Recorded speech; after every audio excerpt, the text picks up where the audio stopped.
It was Matt Renshaw and Tim David adding that partnership, the crucial one for Australia to post that big total on the board. It was very important from Australia's point of view, Hoggy. Yeah, definitely. I think it's for both players as well. Renshaw stamping his place in this Australian team. There are a lot of question marks. Is he up for it in T20 cricket? We know that he's good against spin, good against pace, but also his variety with the ball. And the other thing that I really love about Renshaw is his energy in the field. During that one-day series that we had here, there was a lot of heat out there. It was uncomfortable for the players. He was the one that was lifting the Australian players. So there's a bright future for Renshaw moving forward. He's been out in the wilderness for a long period of time. He's got another opportunity. He's taken it. Well done, young lad. Yeah, otherwise Bangladesh had their opportunities in the middle during that partnership. 2 drop chances of Renshaw as well. What went wrong in the middle for Bangladesh? I think if you look at the chase, I thought they did well. I mean, you can see the drop chance. Never easy for someone like Nahid Rana or a fast bowler to get. If it sticks to the hand, it does, but it's gone through. And the other one was also a difficult one, short third where he couldn't latch on to the catch. But I think what Bangladesh will need to have a different sort of plan in terms of batting, because there were 4 batters who got set. Saif got 40 odd. Then you had Imon, Tanzid and Ridoy all in the 30s. You mentioned about that partnership. The partnership was worth 53 of 836. Still, they were going great guns at that stage of the game. The big difference was that the partnership, if you look at Matt Renshaw and Tim David's partnership, Tim David got out, but Matt Renshaw carried on. When that partnership was broken, Imon got out, but Saif also got out again. So I think important for them to realize that if the ones who get set, if there's a good partnership on, if someone gets out, the other has to take the responsibility so that they can go and chase. I think that they nearly chased it, to be honest, in that last match. It was a great knock from Renshaw. Hoggy, what's your thought on Renshaw's knock? It's a quite matured knock. He made sure he stays till the end. Yeah, look, you're going back to the partnership, but that first shot, just timing, but he was looking to hit the ball straight. He was working the 1s and 2s, but you're seeing the highlights of his boundaries. See that one? He's driven the spinner straight down the ground. When it's a little bit shorter, he goes to the sweep shot. That's very hard to bowl to, especially on this wicket. You're bowling wicket to wicket as a spinner. If you beat the bat, you know that you're in with an LBW chance, but there's not much turn there. So for me, if I was the Bangladesh bowlers, especially the leg spinner in Renshaw, I would actually start trying to bowl top spinners to try and get a bit of extra bounce and negate that sweep shot. But I just love the way early on he looked to hit straight, push the 1s and 2s, and when he got going and he wanted to go for the power, because Bangladesh were bowling straight, he went to the leg side. So normally he's very good outside the off stump as well. But just the lengths and the lines that Bangladesh were bowling forced him to score on that leg side. Yeah, it was a strong reply for Bangladesh as well. The opener set the tone for them, Saif and Tanzid Hassan. At one point, they were well ahead of Australia in terms of the required run rate and the way they are playing. What do you reckon? What sort of a mindset they have when they come on in this 3rd match as well? I think they need to stay positive. I mean, they've played some positive cricket, especially in that second T20 international. They looked that they were up for the chase, but they will also need to realize that Australia will come hard at you, because Australia wants to finish the series with a clean sweep. But if you have an opportunity, you need to make sure that you take some kind of advantage. If you have that kind of a start, someone has to play a long inning, just someone like Matt Renshaw, what he did in that last T20 international. You can't be satisfied with 40s and 30s, even if you're batting first or chasing. When you do get set, you got to get into that frame of mind that, okay, I've got a good start in. Can I continue and bat deeper? Can I get a 60 or 70 or 80 odd? If you can do that, it makes such a big difference in terms of the total you're ending up with. So get set, make sure you carry on. Otherwise, again, be in a spot of bother if they don't do that. Yeah, you did mention the fact that Bangladesh lost wicket at crucial juncture when it was required for them to make it long. The partnership needs to be bigger. That is where Bangladesh lost wickets. Hoggy, what are your thoughts? Oh, look, for me, there were so many positives for the Bangladesh batting lineup. They all got starts. Shamim didn't make trouble the scorers, but I was very impressed as we go through the highlights of the wickets. I was very impressed with Imon, youngster coming into the lineup. He batted under pressure, and for me, there was a lot of upside there. There's a lot of upside for this young Bangladesh team. Saif out the top, he batted a lot better than what we've seen in the other games, the one-days and the T20s. For me, I think they were in the game, they were in the contest, but that big moment, not understanding the scoreboard and going, right, I only need to find one boundary and over. As long as I keep rotating the strike with ones and twos, run hard between the wickets, but I find that one boundary. If I don't find that one boundary in that over, let's attack the next bowler. But pick the bowlers where you think you can find two boundaries, pick the bowlers where you can find one, and that's the difference between getting that 200 total and just falling short of that Australian target that they set in the first game. By the way, Tauhid Ridoy is a young captain, I must say, but he's got so many experience in those two matches. So what are the areas you think he needs to work on as a leader? I think it's still early days, but he's shown the quality that he possesses in terms of the leadership qualities. Also the fact that as a batter, he's quite keen to finish the game. He nearly finished the game. If he had a little bit support from the Saif Hassans and the Imons and Tanzid Hassan, I think he looks the part. Also the fact that I like the way he handles the bowler, the field placement, but he would need, in terms of batting, I think he would need to do a little bit more because he does come down the order. He comes at number 4 or 5. And when he does that, when he gets an opportunity, as I said earlier, he'll nearly finish the game. Had he hit on one more 6, it would have been game over. Yes, I like the look of him. I like the mindset. And I think he has a lot of potential and maybe more to offer to his team. Hoggy, what about Mitch Marsh as a leader? Since his arrival, things seems to be changed dramatically for them. You're asking a tough question. I'm very close to the Marsh family. He is a captain. Look, he's shown great leadership. And the thing is, there's a lot of talk about him when he was playing in the Test matches. Probably the stats weren't there for him to play in those Test matches. But white ball format, he's absolutely sensational. But the reason why they want him in all 3 formats is because of what he brings to the change room. Okay, you can have someone in there that's got the talent, got the runs on the board, but if they don't fit in the change room, they can be real cancer. He lifts the spirits up in the change room. That's why he's captain of the white ball team. And if there's anyone that can turn things around for Australian cricket at this level when things aren't going right, it's him. Just with his attitude, the way he calms everyone down, he knows when to joke, he knows when to be serious. He's just a fantastic leader. Right, toss, as we all say, plays a crucial role in every match. Lisa Stalika, alongside the 2 captains and match referee for the all-important toss. Well, it's the last match of the Dutch-Bangla Bank T20 International Series. We've got the match referee, Prakash Bhatt, the Mitch Marsh, the Australian captain, and Tauhid Ridoy, Bangladesh captain. Tauhid, coin? Heads. Heads is a call. Tails is the call. Bangladesh has won. And what are you going to do, Tauhid? Yeah, we'll go for bet. Reasons for that? It looks like a dry wicket and used wicket, so we're looking. How important is it for you to win this game, given how close the series has been?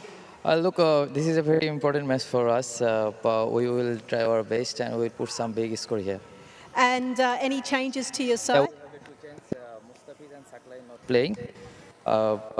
Sorry for the playing. All right, all the best. Thank you so much. Thanks. Mitch, you must be happy that you've already won the series. How important is it that you actually finish off and clean sweep this series?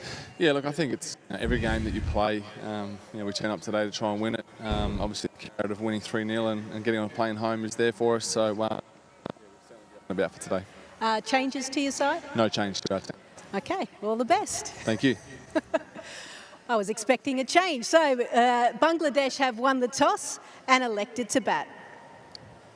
Well, yeah, Bangladesh have won the toss and opted to bat first, but at the moment, pitch will also play a vital role. Brad Hoggy was in the middle earlier for the pitch report. We're playing on the same pitch that we did the other night. Nearly got 200 on the board with Australia batting first, and I think we're not going to be too far off that tonight as well, or should I say today. But the pitch, it's had the covers on, and there is a little bit more moisture in there at the present moment, but that might dry off before the start of the game, and I just think the ball's going to come on beautifully. But if we look out the sixes that were hit in the last game, Australia were very dominant square, but also straight down the ground, and that was mainly because of Renshaw and Tim David, but they've also got the firepower of Mitch Marsh and Connolly as well. But then we look at Bangladesh. they didn't really hit the scoreboard as hard with those sixes. Now they've got to find those boundaries a little bit more and keep up with Australia, and try not to slog. Back yourself to hit straight, especially early on when you're on this pitch. But I'm just looking at this pitch right now. Ball's going to come on. It's going to be a consistent bounce. So if you want to sweep the spinners, you should be able to do that with ease. If you want to hit the pace straight, you should also do that with ease. And if you're going to bowl short, expect to get pulled and pulled well, and you'll be found wanting if you're going to bowl short. So for me, pass score 200 today. Well, Hoggy said it's a 200 pitch. Athar bhai, your thought on that? Yeah, I mean, if you look at it, it's the same pitch. And it was a high-scoring surface the last time when these two met each other, 196 followed by 181. So if it behaves the way it behaved the other day, this will turn out to be a really good pitch for batting. And it's not a bad toss to win and go and bat first, because that's what Australia did. But the onus will be on the batters, the top orders and the middle order, whether they can ensure that they get past close to somewhere around 200. Okay, it's a good toss to win for Bangladesh. Tawhid Ridhoy did mention that it's a used pitch, and also you mentioned that the ball will come onto the bat nicely. Yeah, definitely. And one thing I didn't mention in that pitch report is there's more bounce than what it was 2 days ago. So we're using that same pitch. But for me, Bangladesh, they've got to make sure that when they bat deep. When they batted first in game one, they tried to chase the game. They were trying to impose on Australia. They were trying to find too many boundaries out the wrong time. They were picking balls that weren't there. So they've got to be a little bit more selective and bat the same way when they were chasing. As I said, just find one boundary and over, work the ones and twos. But if you're looking at the weak links of the Australian bowling attack, that's when you look for multiple boundaries in that over. And then you get 200. Yeah, 200, not a bad total, right? We'll talk more about the pitch, playing 11 and many more. Don't go anywhere. We'll take a short break.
Welcome back to S Developers Presents Straight Drive. We are here for the third and final T20 International between Australia and Bangladesh. And the news here, Bangladesh have won the toss and opted to bat first. They have made a few changes otherwise, so it's going to be very important for them to win this one and take the momentum moving forward. Yeah, I think that they're desperate to pull one back from Australia. Remember, they did win the ODI series, but they've made interesting changes right at the top. At number 3, if you see Nurul Hassan. So he's replaced Shumo Shorkar. He's an attacking batter. He's been very good domestically, and he gets an opportunity and make sure that when he does get to bat, he scores some runs for his team. Then there are two very important changes at the bottom of that list, Shoriful Islam and Taskin Ahmad. Very good under pressure. We know what Shoriful has done, but the top 5, the Saif Hassan, Tanzid, Nurul, Iman, Ridoy and Shamim will have to put their hand up. If there's a good partnership, if there's a good start, as Braddock said, go and bat deeper, because if you bat deeper, a set batter batting deeper makes such a big difference between 20-30 runs. So hopefully they can come out with big guns out. Talking about Australia, Hoggy, they are an unchanged side today. Your thoughts on that? Yeah, well, finally they haven't made any changes, so that's a change in itself. So they have made one change, but I'm not making any changes. But anyway, I better get in this side. Marsh and Inglis up the top of the order. They have been sensational. Connolly has been brilliant on this tour, and Renshaw, he's really stamped his authority here and shown the Australian selectors that I am a man that's got to be in this middle order for Australia, and he's going to bat alongside Tim David. I like to see Chowdhury and Davies continue their big impact that they've had in the team so early on in their careers. I like the way that Hardy opens the bowling, and then you've obviously got Ellis and Spencer Johnson there supporting Adam Zampa. Right, otherwise I have to talk about Abdul Ghaffar Saqlain. He made his T20 international debut in this series. Hasn't had the best of time in the previous match as well. Still a learning curve for someone like Saqlain. Absolutely, Mazhar. I think what the message is for Saqlain is that the selectors and the team management has an eye out for him. He didn't score runs, or he did pick up a couple of wickets, but it's important for him to realize that he's in a position to force himself back into the team if he perform well in the domestic competition, because all eyes are on him. Yes, he's not getting an opportunity here, but if you have that opportunity one more time, then he has to do a little bit better. You kind of feel sorry for him, because on a flat deck like this, it's not easy. And he comes late down the order, it's never easy. But having said that, when you do get an opportunity, you got to go and grab it with both hands. Yeah, I just want to make a point on Saqlain. I'm disappointed that he's not playing today. He opened the bowling the other day. I thought that was a great move, and he's an all-rounder. And I was disappointed with Ridoy not trusting him with the bat as well. He avoided taking a couple of singles and allowing Saqlain to take the strike, and Saqlain can hit a big ball. So for me, I just thought they put too much pressure. Well, they didn't support the kid enough, and he should be playing today, opening the bowling and probably batting in front of Ridoy, trying to find those boundaries. Yeah, but you must be happy the way Australian team management backed the youngsters. The two debutants played well and now playing this match as well. Your thoughts on these youngsters? Oh, look, I just love the energy of Chowdhury. When I looked at the one-day internationals, the temperature over here and the comfort out in the middle is not that great for the players. But the way that he's just running in the field, the energy that he's showing, he comes in, gets through his over quickly when he can bowl. He's very innovative with the bat. He's looking to get the game moving forward. And it's the same with Davies as well. I'm very impressed with Davies, with his attitude, with the way that he's able to control his mind when under pressure. There's a bright future for both of these players. Thank you, guys. Right, salvage or sweep. We'll have to wait and watch. The final action begins after the break. Don't go anywhere.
Having that overlay of the warm-up.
Australia buried the ghosts of 2021 with 2 commanding wins in Chattogram. But the story isn't over yet. One final battle remains. As the 3rd and final T20 international begins, the Tigers are desperate to reclaim pride. For Australia, it's a ruthless pursuit of perfection, a clean sweep within touching distance. This is cricket at its fiercest, so strap in. The ride is about to get wild. Very good afternoon from Chattogram. We're at the Shahid Flight Lieutenant B. Sreshtho Matiur Rahman Stadium, and we're here for the 3rd and final T20 international between Bangladesh and Australia in the Dutch Bangla Bank series. Australia and Bangladesh warming up for this tussle. They want to make it 3-2. The Australians, the Bangladeshis will be trying to get some pride and try and win this match. Of course, the Aussies all geared up. They're like a well-oiled machine when they get going and can be very, very difficult to overtake. Second T20 international, it was a high-scoring match. Australia batting first. Renshaw, the shining light, 89 of 52, undefeated with wonderful support from David and Marsh. Piled up the runs, 196 for 5. Bangladesh made a good effort and just fell short, 42 and 36 by Saif and Imran. They fell short by 7, and Australia winning that game by 7. Well, on show was Matt Renshaw, 89 of 52. Really a great partnership with Tim David in particular. And once he got going, there's no stopping him. Massive sixes all round to all parts of the ground. And 11 sixes in the Australian innings, 8 by the partnership of Renshaw and Tim David. That's his scoring areas, the wagon wheel. And you can see the big ones right down the ground. It's, you know, there were sixes square of the wicket too. So it was every time the shortness of the ball is pretty quick in latching onto it. Right, short while earlier, we caught up with Tim David. Right, I've got Tim David alongside me. Tim, already the series has been won by your side, but how's the mindset going on before coming on to this game? Yeah, we're obviously very satisfied to have wrapped up the series already, but we're here to do a job, and we really want to go home with 3 wins. Tell us more about your batting. What was going through your mind when you went out in the last match? You were 3 down. What was the mindset going on in the middle? Yeah, well, we know the Bangladeshi bowlers are super skilled, so it's trying to be aware of those guys, what their strengths are, and trying to counteract it, build a bit of a partnership and get some momentum for our team. And obviously, Matty Renshaw played a beautiful innings, so you know it was great to be out there in the middle with him when he did such a good job. Tell us more about Mitch Marsh as a leader. Since his inclusion for the T20I series, things have changed dramatically. What was the team talk when he came in? Yeah, well, Mitch has been our captain for quite a few years now, and he's just a natural leader. So, you know, he's a great mate to a lot of us, but it's about really simple plans, and he fills our bowlers with a lot of confidence. And as a batting group, we all know what we're trying to achieve. We've played a lot of cricket together now, so we have an understanding of how different guys are trying to go about things, and, you know, we just try to have as much fun as we can. We're very lucky and blessed to be able to represent Australia. Thanks, mate, and all the best. Well, Saif Hassan warming up there, you see, and like to continue from where he left off. The other day, he had two good partnerships, 45-plus partnership, and it was nice to hear him say what he thinks of the innings yesterday, day for yesterday. Saif, it was a good start in the previous game for EU openers. What was the mindset going on before that game, and what about this match? I think the wicket was very good in the last match, and openers, we both had a good mindset that we would use the power play, and we were able to use it, and I think we were ahead of the game till 13-14 over. After my and Imon's wicket, I think we couldn't capitalize. Tell us more about your innings. You got the start. Were you a touch disappointed not to make it a bigger one? No, of course, I was set. I passed the difficult time, so I should have carried on. Hopefully, when I get another opportunity, same time, I'll try to carry on. What's the mood in the camp at the moment? We played good cricket. There are lots of positive sides. Hopefully, this type of matches, if we can hold our nerves, then maybe we can cross over the line. All the best, man. Thank you. Thank you very much.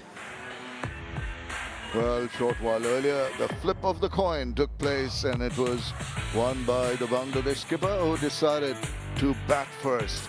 And this the third and final T20 international.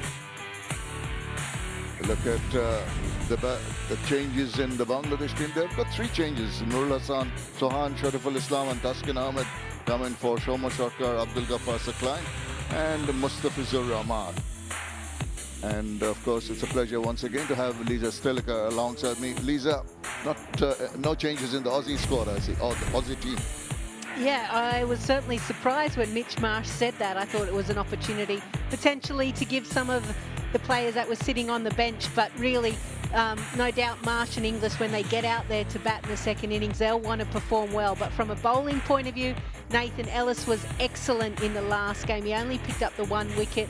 Zampa, Joel Davies has done exceptionally well as well. So Spencer Johnson with some pace, no doubt we'll see that early on. Well, all to play for Australia. Want to wrap it up with the 3-0 result. Done so well, very, very emphatic in the first T20 international. They put up a fight, the Bangladeshis, in the second one, but the runs on the board early on really didn't allow them. Umpires also coming out. We're all getting set here for the third and final T20 international at Chattogram. It's an overcast afternoon, but hopefully the weather stays clear and we have a full day's play. Two umpires today officiating are Ghazi Sohail, standing in his 46th T20 international match, partnered in the middle by Moshed Ali Khan. And he's standing in his 27th T20 international umpire. Our third umpire for the day, there is behind the glass, Tanvir Ahmed, TV umpire.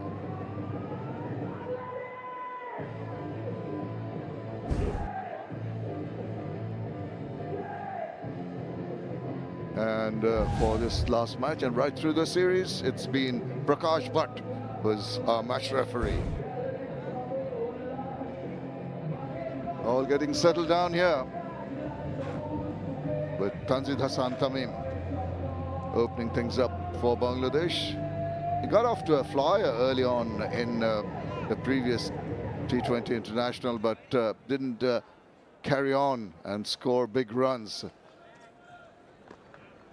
Will show a lot of positivity in his attack, and so does Saif Hassan, who has got a decent strike rate of 121, 450s in his T20 international career.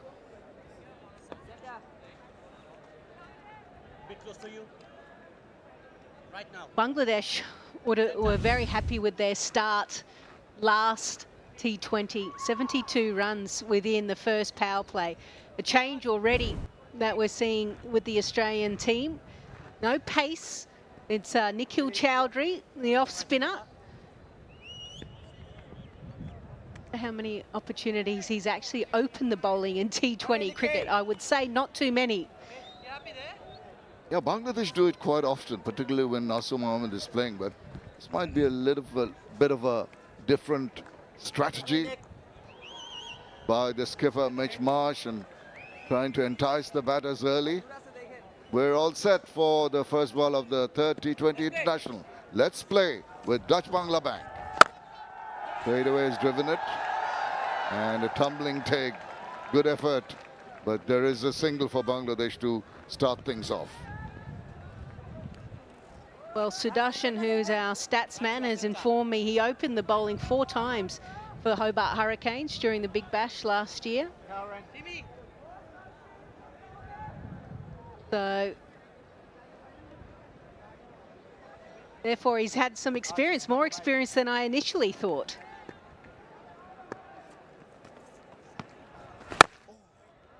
And it's so nice to have your first 2 deliveries opening the bowling in international matches on the money. Oh, that's a nice. And surprising the batter a little bit there. That one went the other way. Yeah, leggy.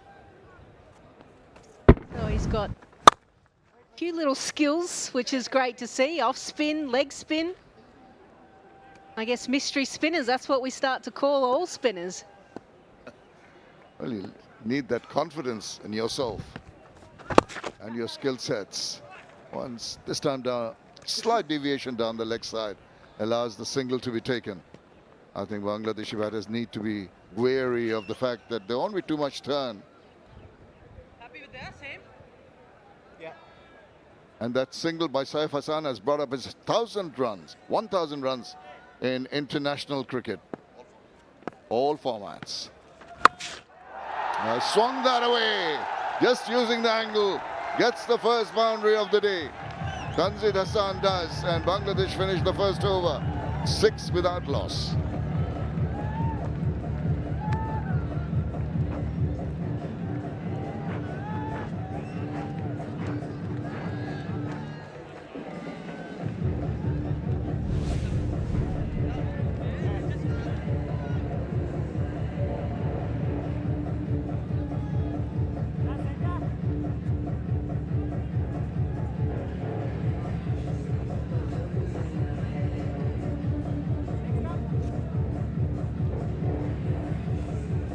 Coming to the end of the white ball series, the first 3, the ODI series won by Bangladesh 2-1, and Australia making sure they win the series before the 3rd game is on here today, already up by 2 games.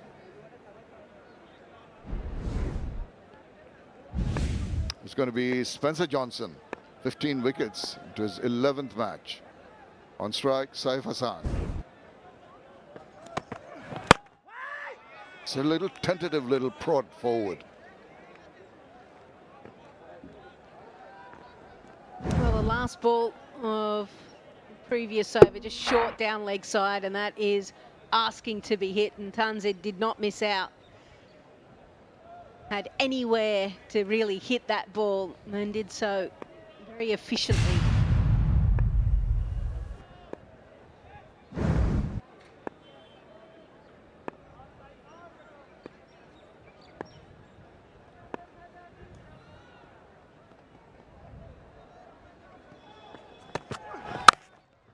Allows the ball to come onto him. 2 very different pitches in the first 2 T20 International. This one, what do you reckon? Yeah, it's a used pitch from the second T20 International. It looked a little drier, but I've been told by the ground staff that there's still about 30% moisture in the pitch. So they believe it will hold well and it will still be good to bat. So Bangladesh, given how well they started in the last T20, I think they'll be looking for that 180, 190 mark as well.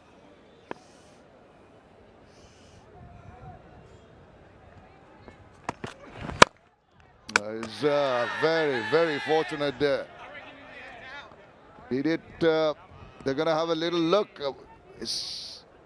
Did it go on a strike after it hit? Not quite sure what transpired there. Yeah, Spencer just got a little finger on it. We have an umpire so review for run out at bowler's end. First, I want to check the ball touch the bowler's hand or not. They're going to check if the non-striker is in his crease. Australians seem quite confident.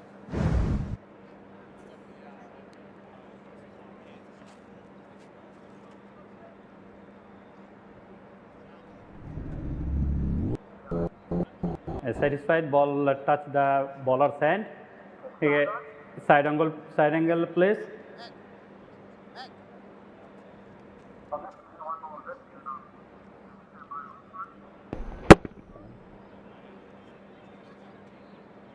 Satisfied. One from back, please. And freeze it, freeze it.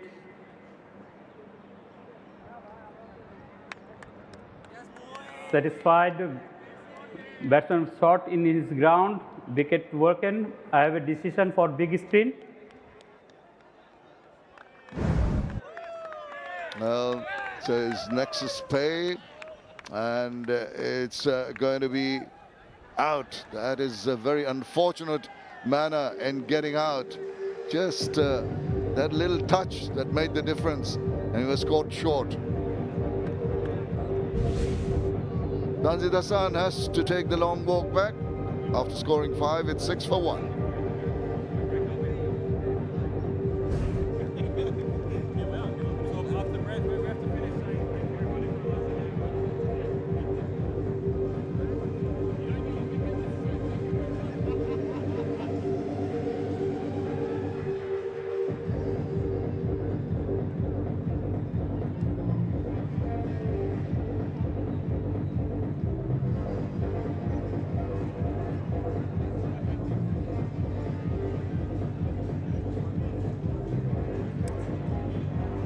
Change in the batting order. Parvez Hussain Imran has been promoted in the batting order. 132 runs. He's got 100 and 350s.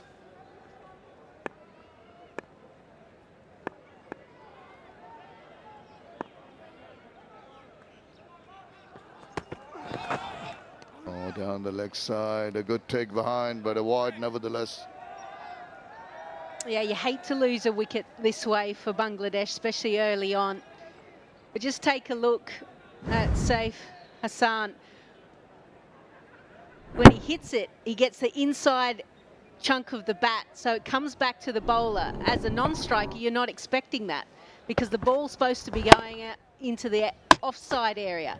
And then all of a sudden, a little touch from Spencer Johnson, and he's caught napping, unfortunately. So that early fall of wicket is going to just put that little bit of extra pressure early on for Bangladesh.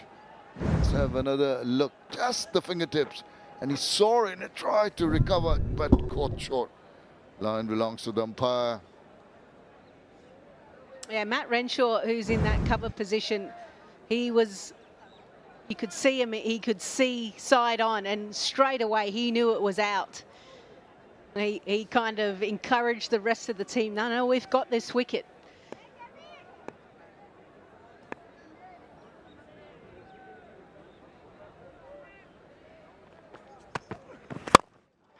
And straight down the throat. That is the most injudicious shot under the circumstances. Trying to go over the top. There's no need for that. Saif Hassan falls to an easy catch. And the skipper is up and about. He's firing everyone up. Change of pace by Spencer Johnson, very smart. Normally 140 kilometres an hour, it was 123. That's why Saif Hassan was early in his shot. And it's straight down Mitch Marsh's throat. He goes for one. Bangladesh in early trouble, 7 for 2.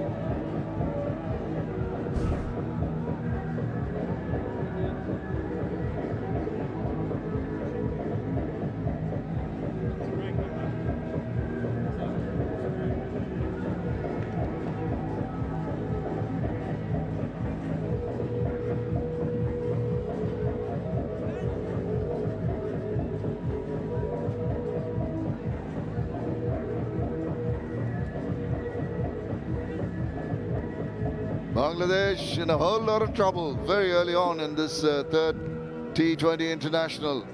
Dawid Ridoy comes in at a time of strife. 2 wickets in this over. Got a lot of work to do. That's 6 50s for him so far, but he needs more than sort of going for the 50s. He needs to ensure that they stabilize the innings, play some sensible cricket. At the moment, in trouble. A bit of a yes and no. Look at the bowler coming all the way down, quicker than the keeper did to the stumps. That is the over. 2 wickets in that. 7 for 2.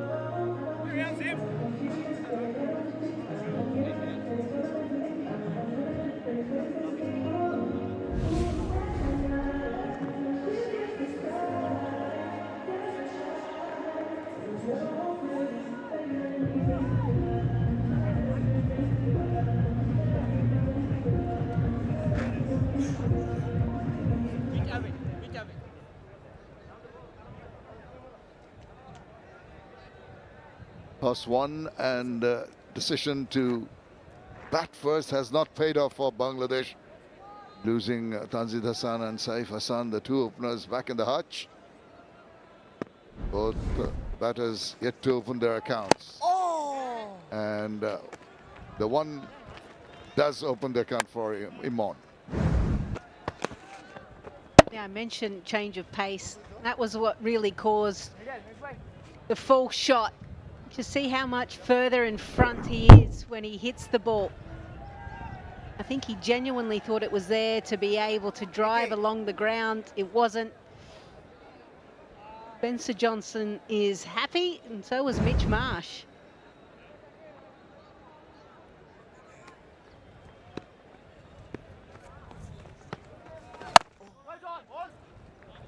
Trying to penetrate the gaps in the field. At the moment, absolute control from both ends. Nikhil Chaudhary continuing with the overs into his second over. Very keen to go. Just to drift down the leg side allows the single to be taken. Yeah, I'd mentioned, sorry, that Nikhil Chaudhary, an off spinner, because you normally see off spinners bowl in the power play, but he's a genuine leg spinner and a googly bowler as well, or a wrong-un, simply because of his high release.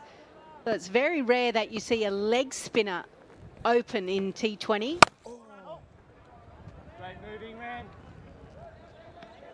I mentioned that Mitch Marsh was up and about. He was here back in 2021 and Australia lost the series 4-1. So firstly, he's ecstatic that they've won the series, but they're hungry. They're hungry for another victory. Here we go, he's getting pumped. Firing them all up. That's what he does.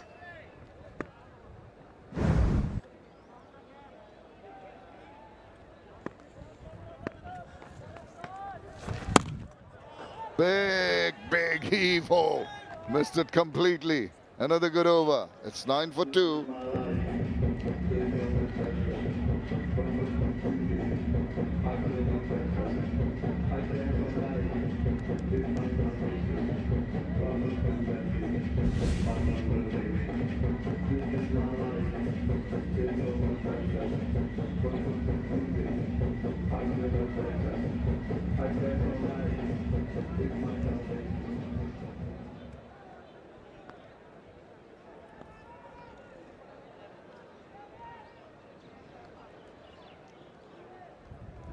Well, it's calm out there in the Bay of Bengal. I tell you what, it's not calm in the middle for the Bangladeshi batters.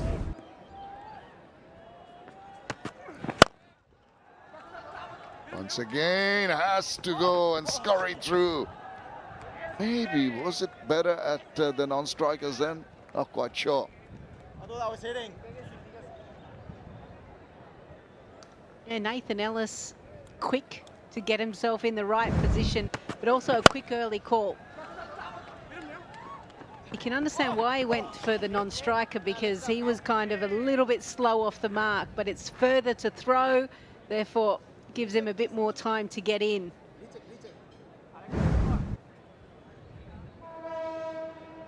They taking fresh card. Pervez Hussain Imon batted at number 5 in the first T20 International, 4 in the second. Now he's batting number 3.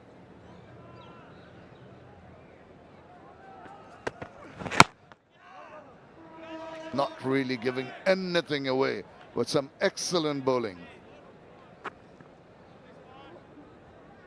The Australians just learning from the second T20. I mentioned Bangladesh scored their 4th highest in power play in T20 international cricket, 72 runs off the first 6. It's been hard going today, 10 off just 3.2, and they've lost 2 wickets. Well, they've got to try. The pressure's going to build with that run rate, 2.86 into the 4th over, lost 2 wickets. You just cannot tinker about. You just cannot try and rotate strike. There's got to be some big hitting just to upset the rhythm, get some confidence back. Cannot die wandering in this format of the game. No, and one thing that we saw in the ODI format, a lot of the Bangladesh batters, Sreshtho was probably one that stands out, used to charge the bowler to get the right length and upset their rhythm. Oh, well, he's waiting and very, very tentative. You can see that the nerves are working. Not quite sure of what shot to play, not quite sure of the length at which the ball is coming at them. Yeah, they're in 2 minds, aren't they? Not really forward, not really back, and a tentative push as well. Doesn't even cover his middle stump. You can see off and middle. You've got to be decisive with your footwork, even in T20 cricket. I wonder if a change of pace is coming, given that those 4 deliveries are around that 140 clicks. Change in the field, there's a deep point going back, and deep square comes in the 30. Expecting a slash outside off. Down the leg side, and half-hearted appeal there by the keeper. Maybe a bit of pad. This is kind of the build-up of Spencer Johnson. So fast, fast, and then the wicket ball, as I mentioned, slower. And you just don't expect it, and your bat and your swing path is already on the downward momentum. And then the slower delivery just catches you. It's not being able to break the shackles. Just the single run in the 4th over. 10 for 2.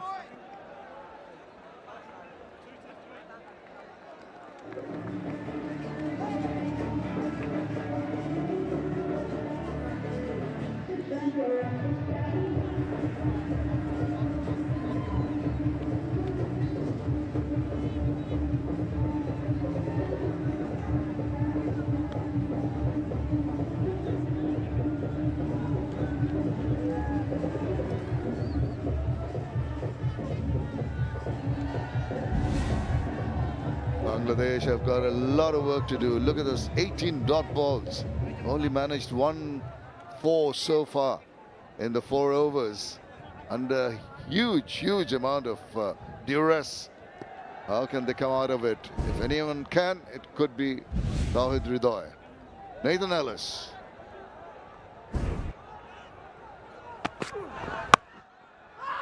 Well, once again, not very confident. It's just trying to cut it away. Not sure of the shot either. Yeah, this is the difference between one-off matches in a tournament such as a World Cup.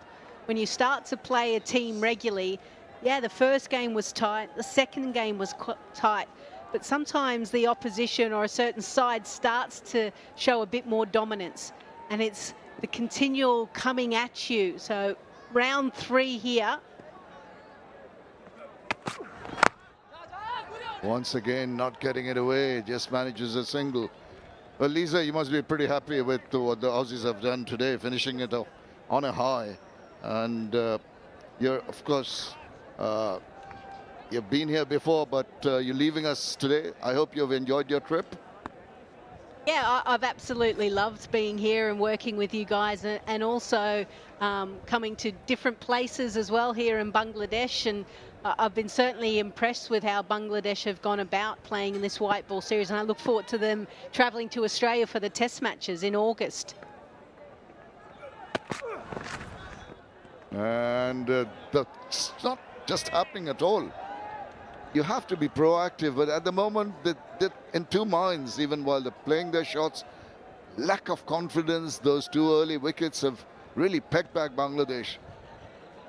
Yeah, this is the issue with Nathan Ellis. There's so many different types of deliveries. He's gone from 109 to 136 to 112. So when you're there standing and assessing what's happening, you're just not sure of the pace of the delivery that Nathan Ellis is going to send down. Oh, slow bouncer, try to reach it. Well, it's just perfectly done. He seems to know what ball he's going to bowl and delivers it to a perfection. Yeah, just take a look at Emon and how he has to check his shot. So his thumb comes down, so he's able to roll his fingers.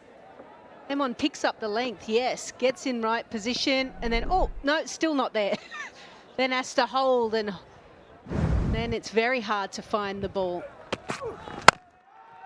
Well, once again, trying to hit the ball too hard. And that's been the problem, just the mistiming right the way through. Majority of the shots have been mistimed. The skill set's being tested here by some superb bowling by the Aussies. Really emphatic. Got a point to prove. Mentioned the fact they lost 4-1 in 21 and they're taking revenge in good fashion. Emphatically, clinically.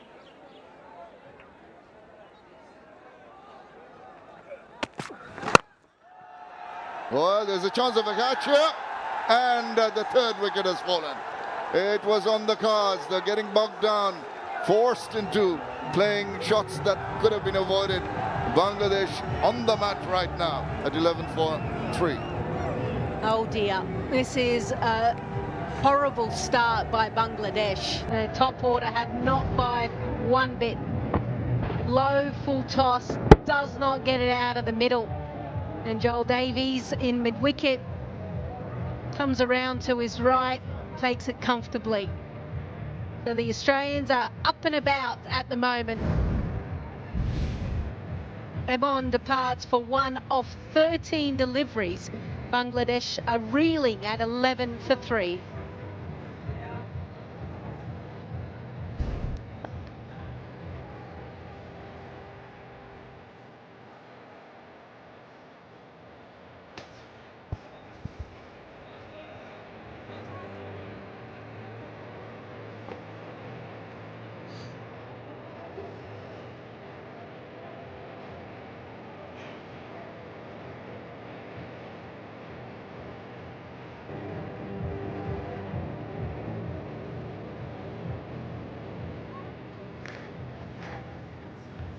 Yeah, what a start for Australia.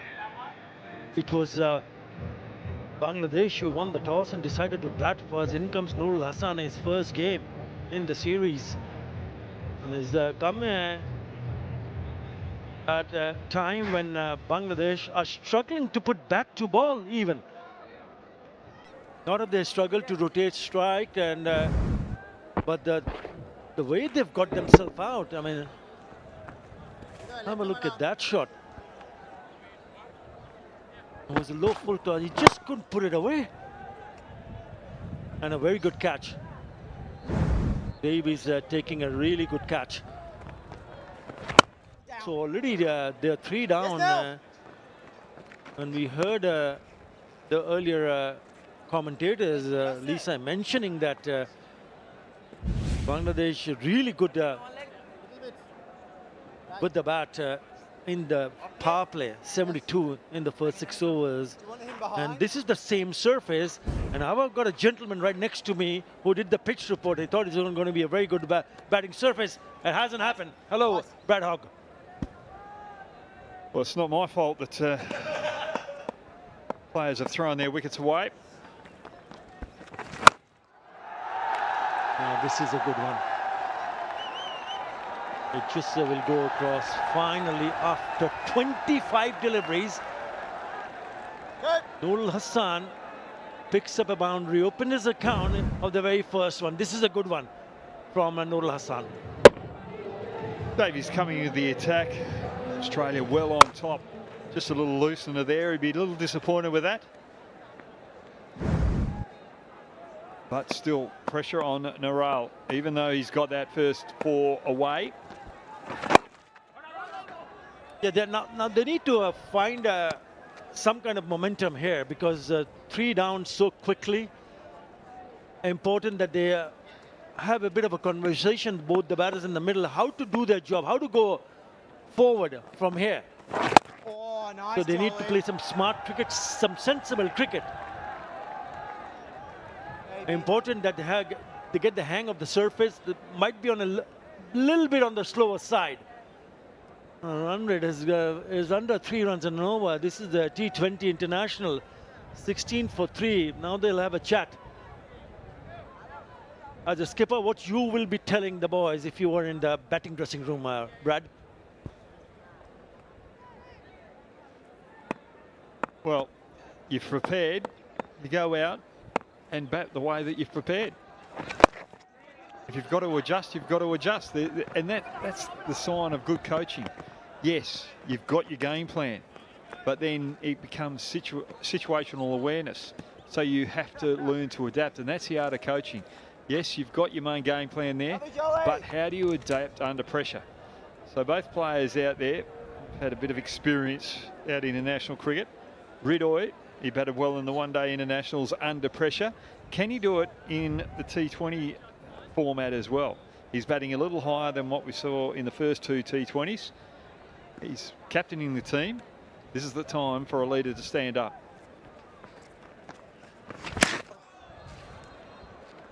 There will be a wider down the leg side. He was eyeing to put that away. It is also important for him to realize that since you've lost now 3 top order batters already back, and he needs to play something special here for his team. Lots of catch it, but one bounce, couple of bounces, and it'll be another 4. So this is good from Ridoy, but picks up a boundary to finish the over. After the end of the power play, Bangladesh 22 for 3.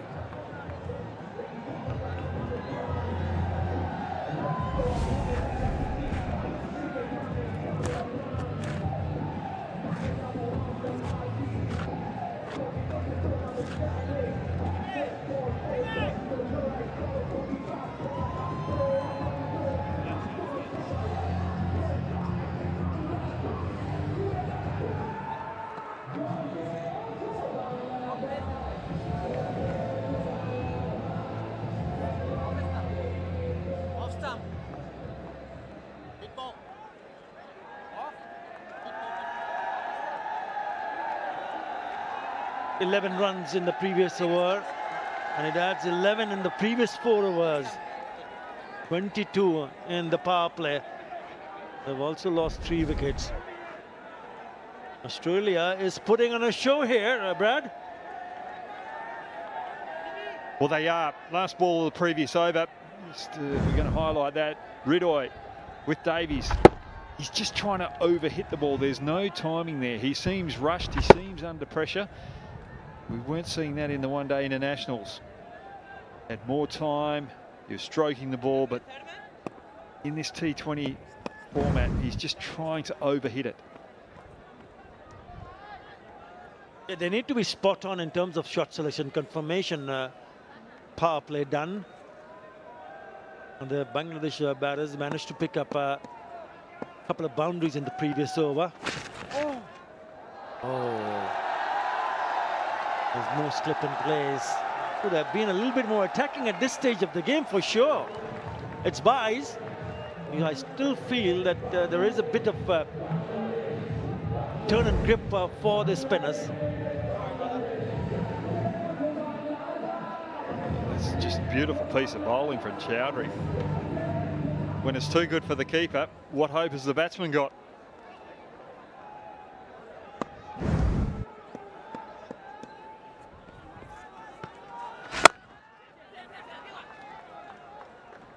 Yeah, when you have the top three down so quickly, you see the ball getting a bit of a grip and turn. Maybe Mitch Marsh, not a bad idea to have one in the slip straight away. Because if they knock over one more batter here at this stage, then Bangladesh will struggle to put runs on the board. How is that? Big swing down the leg side, he misses it completely. Again, just trying to overhit it. It's outside off stump. He's not trying to access through that cover region or over the cover region. Everything is just trying to hoik it over that leg side. White ball. And when you're just looking to score on one side of the wicket, it's a lot easier for a bowler to contain you. Got to have more options than that sweep slog. They've really struggled, haven't they? If you look at the batters, they've played shots and it's gone straight to the fielders. They've not managed to rotate the strike, hardly picked any boundaries. They've only picked 3, and this is the 7th over. It has been a struggle. And a real struggle with the bat for Bangladesh. Again, straight to the fielder. It's short, it's wide, cannot put it away, cannot find the gap. Just see a little bit of a fidgetiness of Ridoy. Finally, he gets one. Has he got enough? Oh, Aaron Hardy, brilliant stuff on the boundary. That's Australia at its best in the field. 20 or 30 for 3, Bangladesh. Might have done something here. It was a great catch, but he realized that he was getting close to the fence, so he flipped it back. That's a great catch. At that stage, he's taken a beauty there. It was mid-air. Then he realized that he's going to lose his balance and get across the fence, so he releases the ball. Excellent fielding.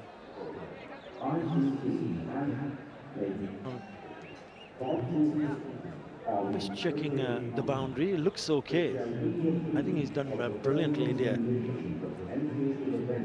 Aaron Hardy, what a catch. What a catch. But then you realize, oh, there you go. Touch and go here.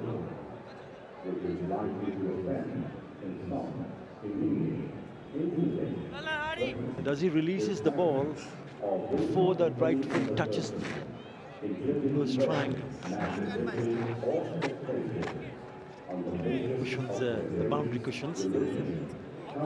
Oh, this is a close one, very close. What do you reckon, Brad? I reckon Nexus Pay is getting a good workout for their advertising on the boundary line. I think you've got to reward the fielder there. That is just athleticism at its best.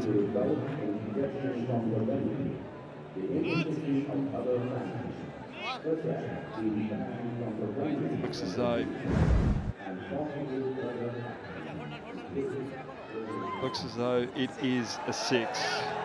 So Aaron Hardy's efforts not rewarded. Bangladesh are 34 for 3 after 7 overs. With Adam Zampa coming into the attack.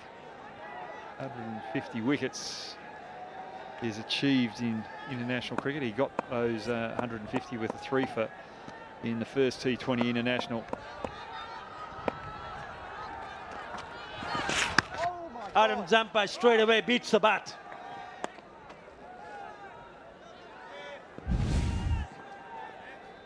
First time you've ever spun your leggy. 23 runs in the last 2 overs, so they're getting a bit of a momentum here, this pair. 23, the partnership in 15 deliveries.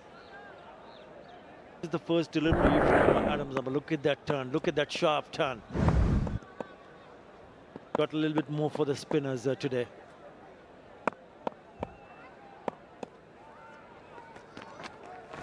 Yeah! Bowled him, knocks him over, a little bit too close. And he had no idea what was he trying to do. Nurul Hassan departs.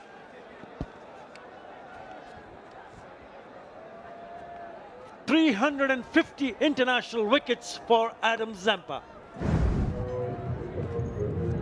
Adam Zampa, just the quicker one. And I don't think he's going to get much easier than that to bring up his 350th. Nurul just playing too far back to a ball that wasn't there. He's out for 6. Bangladesh reeling out 34 for 4.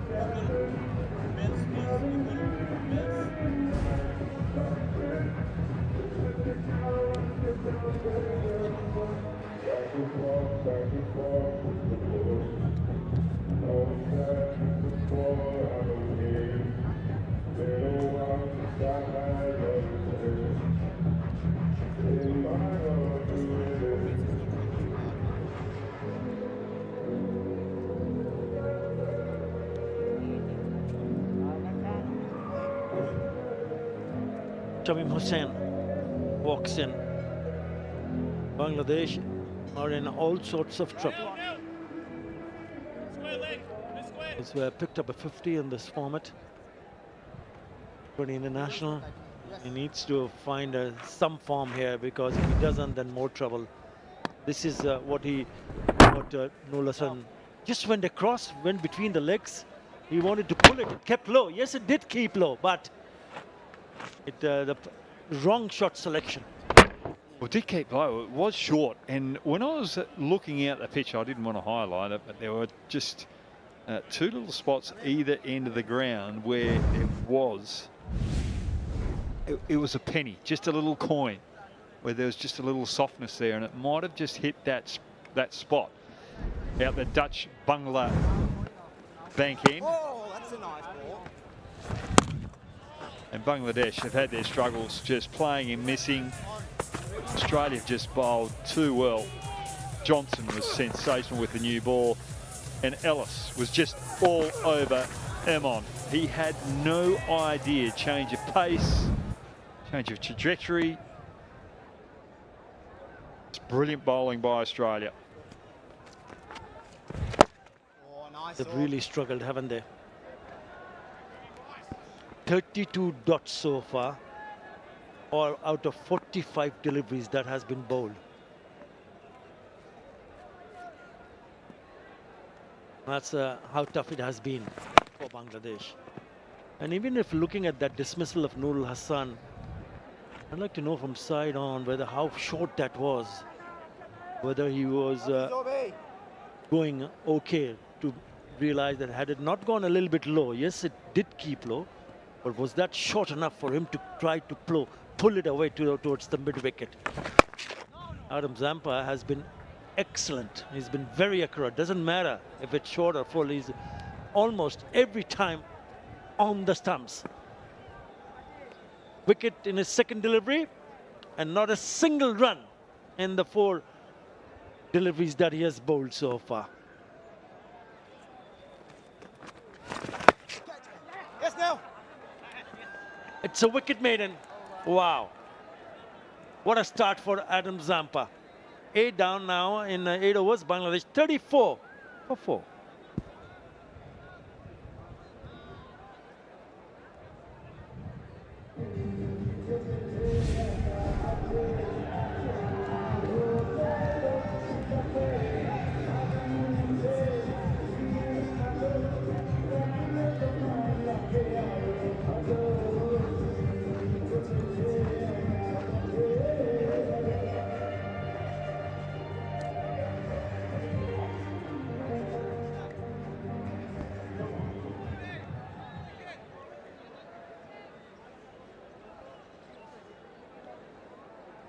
Davies went for 11, but others, look at Johnson. he's gone for only 2 runs in his 2 overs. Ellis one single run in his first over. Chaudhary none for 16. Zampa starts with the wicket maiden right. Spencer Johnson in the attack, and again it's a dot. Really struggled here. Have a look at the length. I mentioned it in the last over, how short this was. Was it short enough? Could he have been on the front foot is what I'm trying to think. Yes, it did keep low. Don't think that was that short enough. The preempted shot, Adam Zampa, the flatness of that delivery, the trajectory of it caused him to get on the back foot. And Ridoy, I just can't understand the change from one-day internationals when he batted so well. And today he's just struggling. 2 shots against Spencer Johnson. Just looks as though he's unsure of how to play him at the moment. It's called the pressure, isn't it? Pressure of knowing where his side stands at the moment. 4 down for 34. It's not been easy. It's been difficult to cope up with the bowlers. Every time they've tried to play shots, they haven't really middled it. Really good setup from Adam Zampa. First one, the big turn. And the second one, straighter and kept low, on stumps, on target. Well, that was the back spinner as well. Skidded a little bit.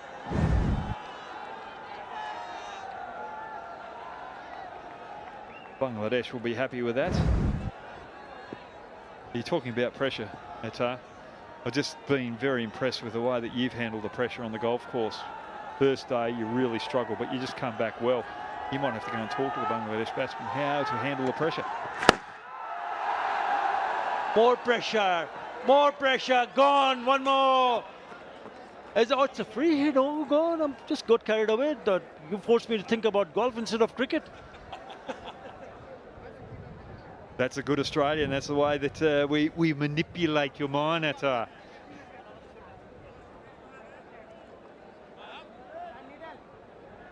Yeah, we did manage to go on the course thrice.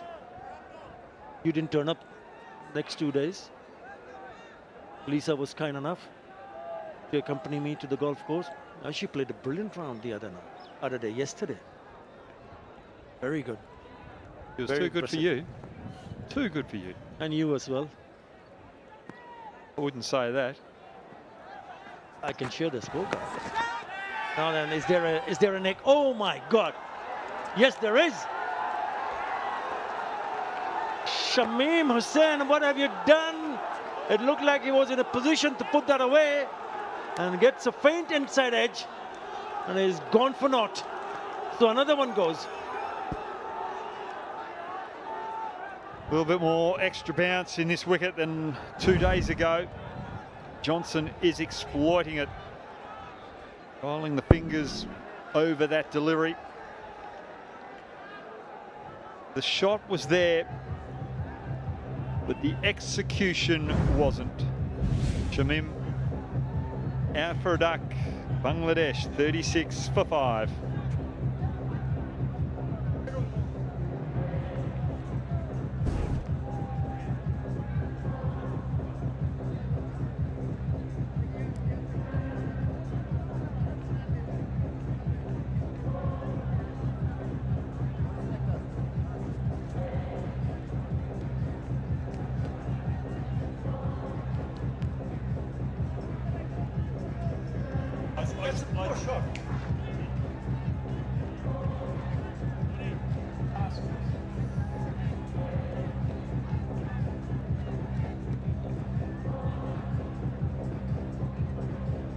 Rashad Hussain and what he has to offer. Bangladesh needs someone to bat 4-5 overs. He wanted to put it away, but in the end, just a faint edge. 4 or 5 overs. I'd like them to bat another 11 overs. Off the gloves. Beautiful bowling from Spencer Johnson. The umpire lost his headgear. Well, Lisa mentioned that she spoke to the curator and they said that a 30% moisture on the surface. you look at the dismissals, if you look the way they handle themselves in the middle as a batting unit, they've struggled to cope up with the bounce and pace, slowness of the wicket, maybe just ball also at times holding on. We saw the dismissal of Nurul Hassan, the one that kept low. And there you go, slip in place now. He wants to go finish this quickly. Spencer Johnson has been brilliant with the ball. In his third over, he's picked up 2 for 4. Just the 4 runs so far. Again, on the money.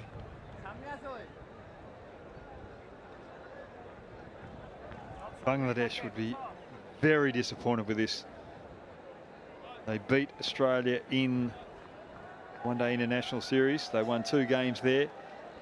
When it comes to the T20 format, playing on the same ground that they beat Australia 4-1 in a series 3 or 4 years ago, but today just been found wanting. This one again keeping low. What an over. Again, a very good over. A wicket in that over. 36 for 5.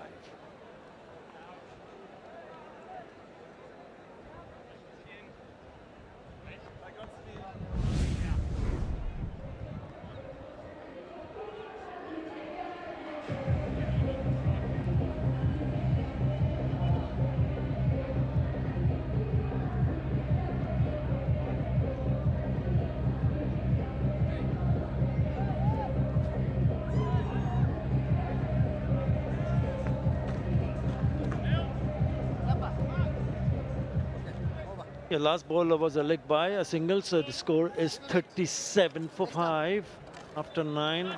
What a display from Australia. Look at that scorecard. Tanzid gone for 5 save, 1, Imon 1. Then a 6 and a not. He's been brilliant. He's been sensational with the ball. Spencer Johnson. Adam Zampa continues and he has a slip in place.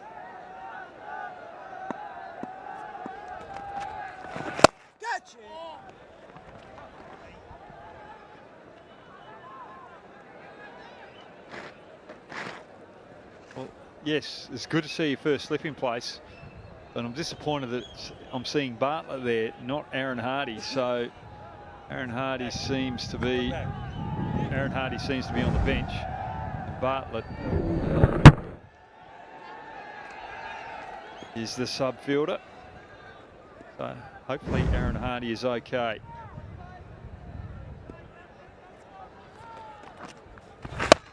Yeah, they have the slip in for Renshaw, not for Rido. He's been there for a while now. Again, picks up a single. I'd get the first slip in play for Ridoy the way that he's been playing as well. He looks as though he's under pressure. He's not composed, looks rushed, just wants to hit everything on the leg side. Try and open up that gaps or those gaps on the offside and create that or bring that first slip in play. There are open spaces, so it's important that you start to rotate the strike, pick up those singles in the first 3 deliveries. Been brilliant as a skipper, Mitch Marsh. Surprised the batters by opening the bowling with a spinner.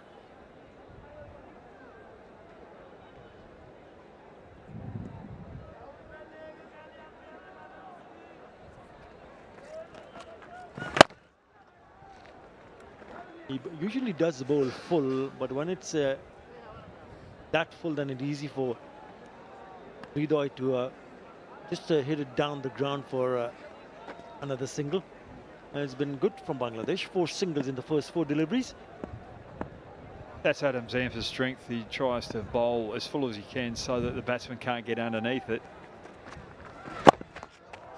And when he's got a bit of pressure on the batter, he can go to that good length delivery and tempt the batter to try and go after him. Very smart operator, Adam Zampa. I would call him a smooth operator.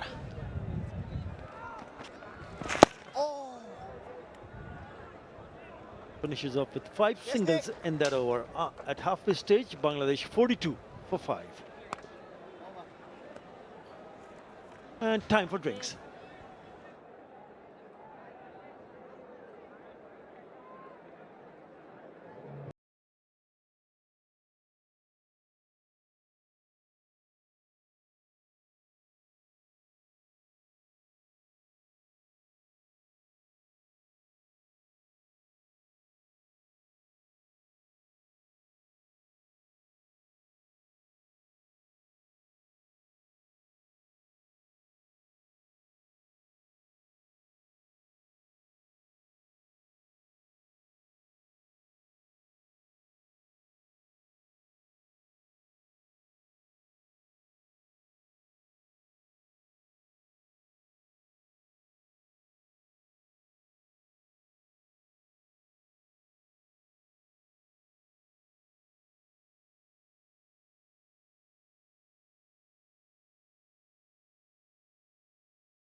ICC anti-discrimination policy.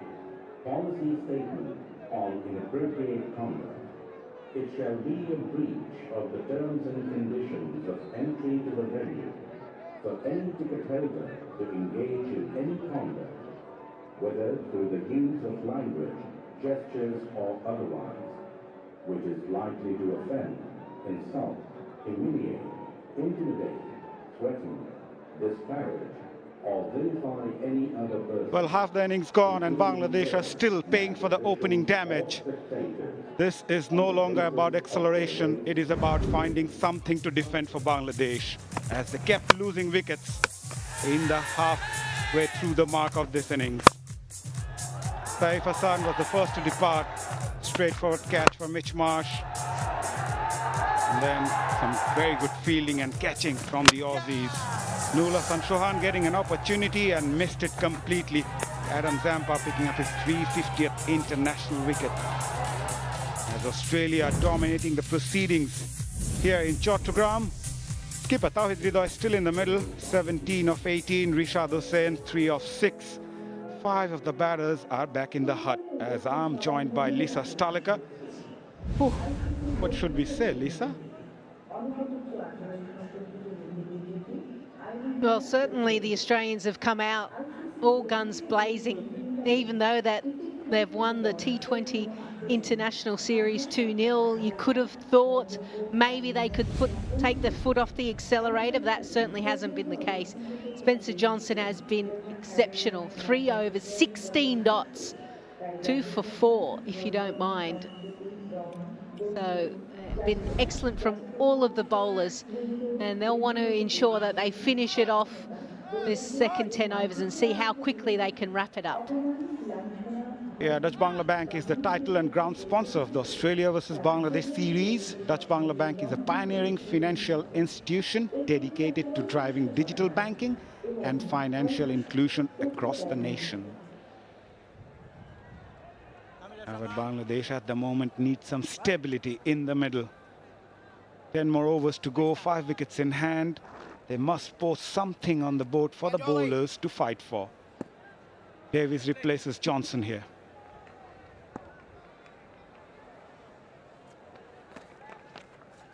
Oh, Joel, that's a lovely They bowled a lot slower and adapting to the surface really well. And it's a good toss to lose for Australia, I must say.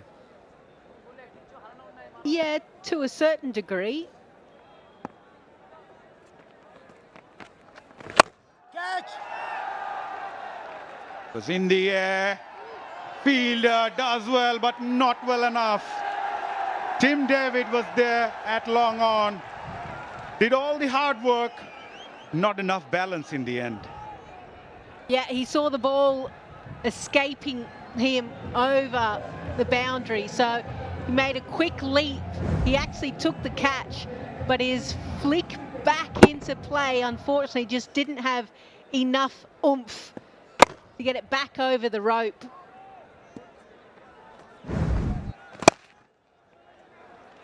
Something that we see Glenn Maxwell, who's normally in this Australian T20 side, what he's able to do, and he's been the benchmark for the Australian fielding, especially on the boundary rope.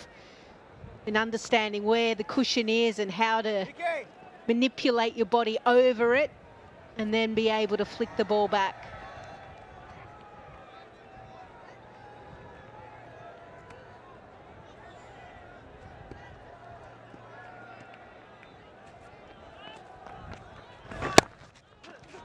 They're running the first one hard.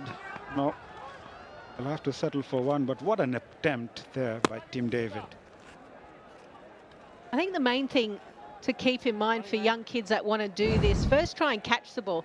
So he knows exactly where the cushion is, catches it, and then in that one motion tries to flick it back.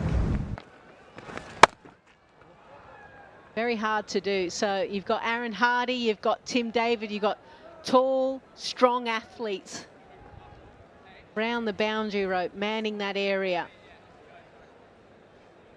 50 comes up for Bangladesh. 44 dots. Things hasn't gone their way. The same surface that was played in the second T20 International. Completely different scenario. Short and wide, will get a single. A good over for Bangladesh for a change. 9 coming from it. They are 51 for 5.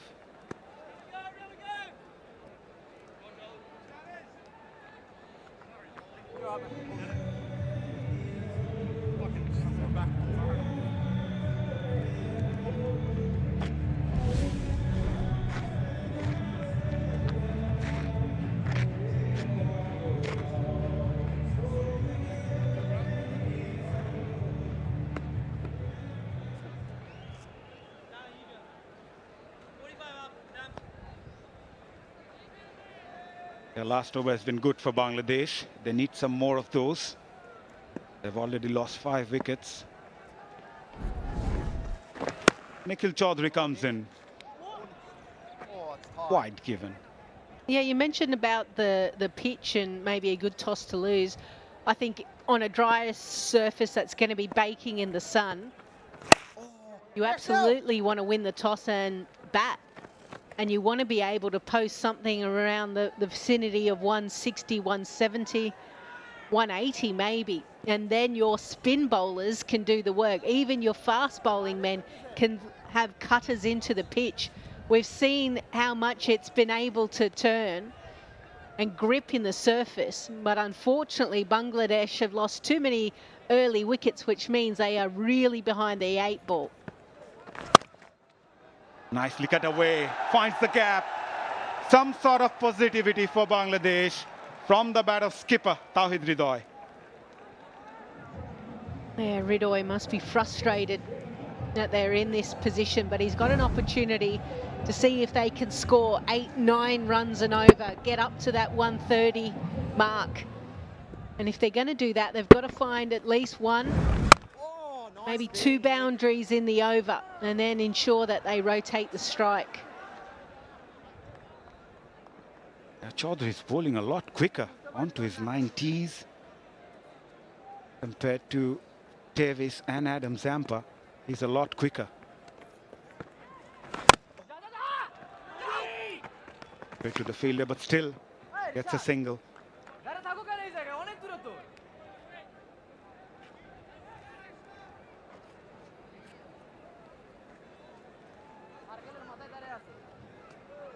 A great learning curve for like Nikhil Chaudhary, Davis, how to adapt to the surface. Comes down the track, in the air, but in the gap as well. Reshot finds the boundary. This is turning out to be a good over for Bangladesh. Mitch Marsh had just changed the field. The fielder was out in this exact position, so I'm sure Chaudhary thought, oh, this is going straight down the fielder's throat, and then looked up and realised, oh no, we've put him a bit squarer. The inside out over cover, a good shot, and assessed the field and was able to get wonderful timing on that ball. Catch it was the call, and Nikhil Chaudhary takes it in the end. It was dying in front of him. No bowler wants to get away on that and takes that catch nicely in the end. Pin drops here in Chattogram.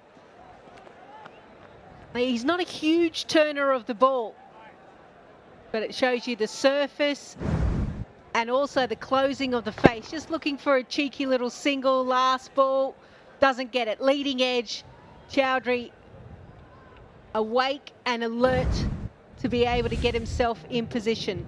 Rishad Hossain goes for 16, Bangladesh 62 for 6.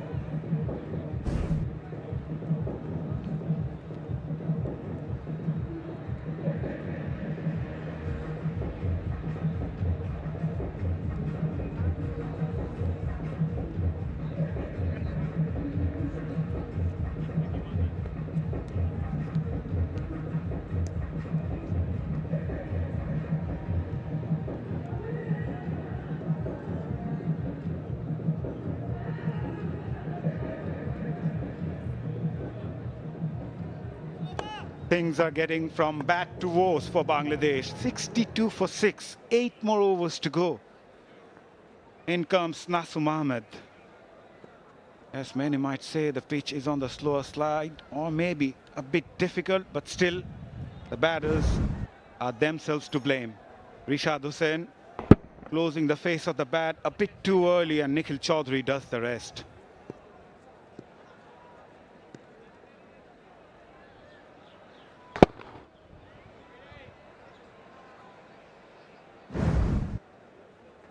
Now Nathan Ellis comes in, replacing Davis. Mitch Marsh rotated his bowlers so well today, not allowing the batters to settle in, and the bowlers responded superbly.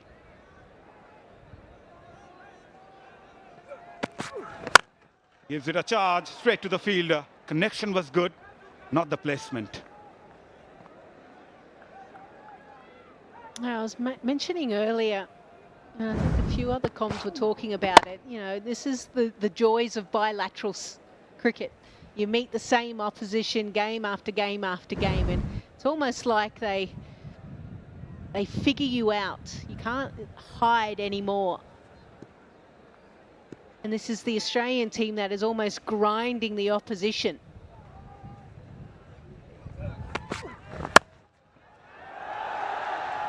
Good stop from the fielder at point. It was struck so hard.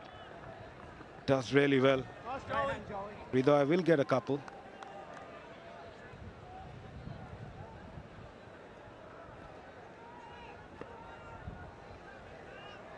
Yeah, Adam Zampa picked up his 350th international wickets, and more importantly, the way he prepared himself. Got a very interesting story to tell, Lisa. So a couple of days back, before the second T20 national, so he asked for a fan to the hotel guys. So the hotel guys were surprised. Why is he asking for a fan? We do have air conditioners in the room. What he did was, he turned on the fan, turned off the AC, and slept under that fan just to adapt to the condition of this country. This is what professionalism is all about. 350 international wickets is not a matter of joke, and this is why you get those.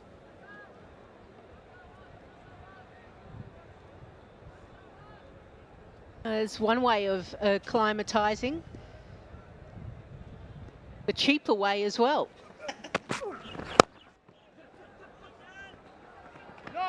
Nicely bowled, slower delivery. Saw the batter coming down the track, just drops the pace.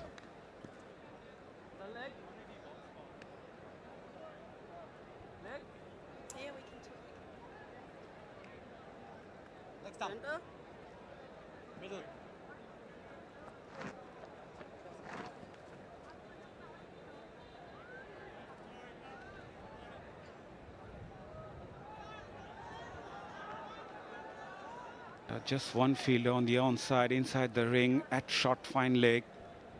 There's a deep square leg, deep mid wicket and long on in place for Nasum. Mid off inside the circle as well. The fielder at short fine leg has now come towards short square leg. Fielder at deep square leg goes fine.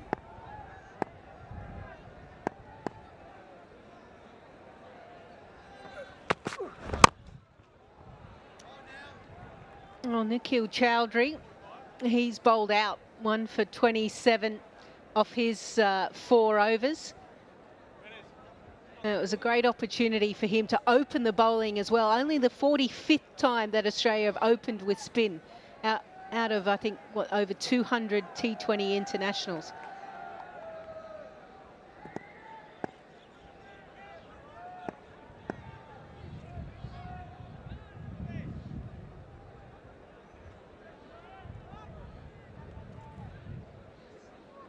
Yeah, so one great thing is you can see how wide he is, and he goes actually bowls over the perpendicular. So he's angling the ball in, and then if it grips and turns away from the right-hander, he's in. Gone. Another wicket. Tim David. Very simple catch. Nasum has to depart without scoring. Right before this delivery, the short square leg was sent back to deep fine leg, and the long on just put in inside the circle, and Nasum Ahmed fell for the trap right away. They really need to use some game sense here. The 6 down, last ball of the over. You don't need to go for the hero. He does, and Nasum Ahmed departs without troubling the scorers. Bangladesh 65 for 7.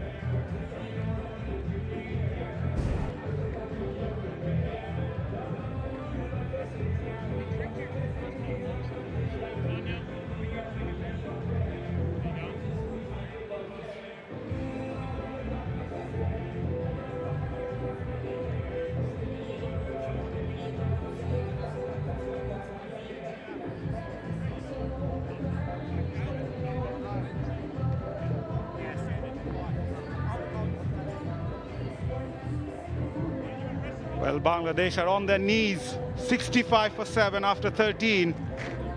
They lost the wicket of Nasum Ahmed in the last ball of the previous over. The trap was set, and Nasum Ahmed fell for it. Shoriful Islam comes in.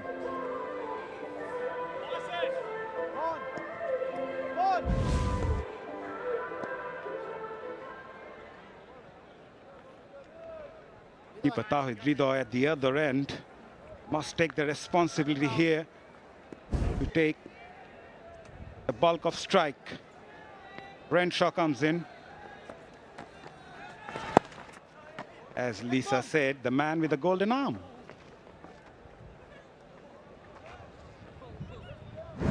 Yeah, why not strike? Because the Australians are hot at the moment. Everything's going their way.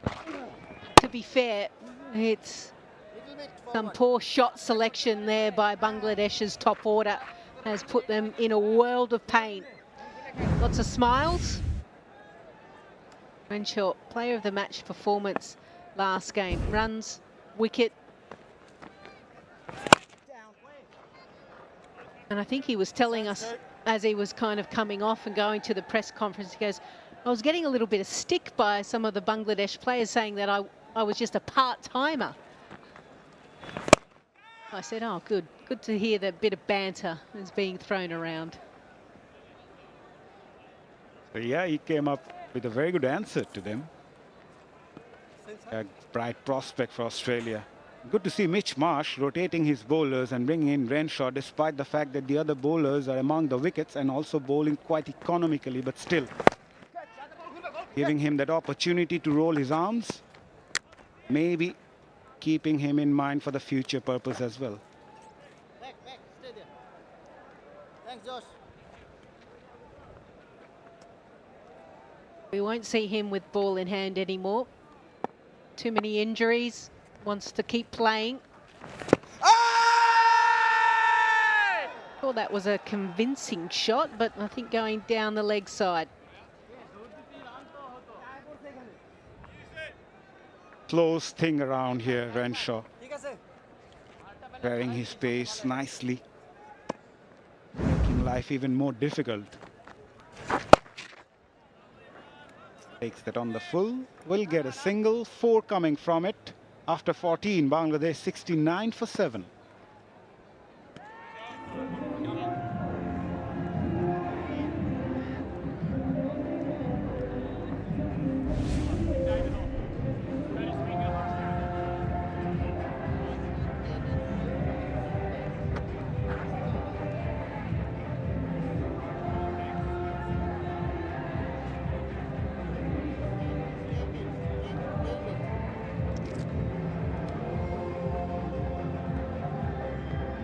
Well, nothing much to talk about on that batting card. Only 2 batters managed to go past the double-digit mark. That says it all.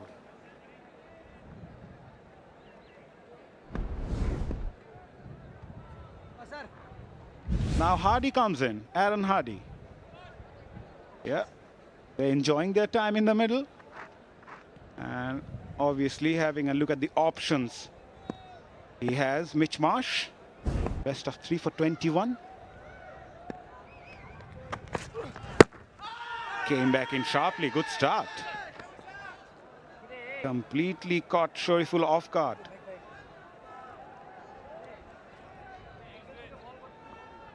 Yeah, the tall Bangladeshi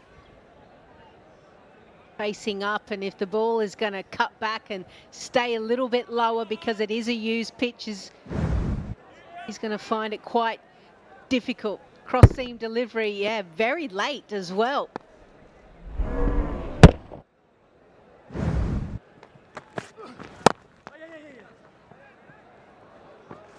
Yeah, that's sensible. That's sensible from Shoriful, giving the strike back to Tawhid Ridoy.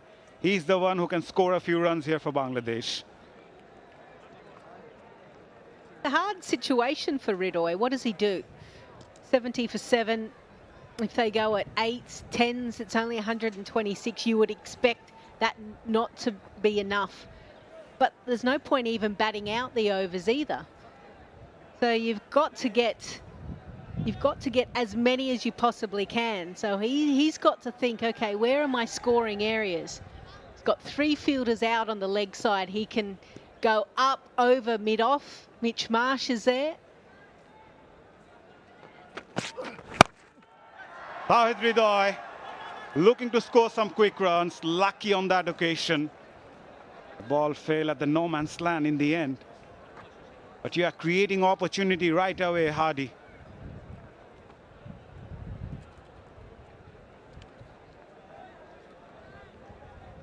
Fair bit of breeze, isn't it? Hold on to that flag. Yeah, hit high on the bat. Thankfully, it's sailed away enough from Aaron Hardy. Slight change now for Shoriful.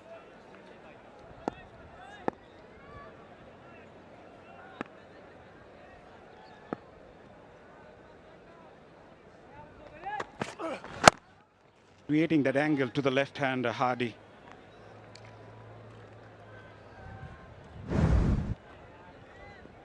Yeah, Australian pace bowlers have been exceptional today. That back of a length, you can see 50%.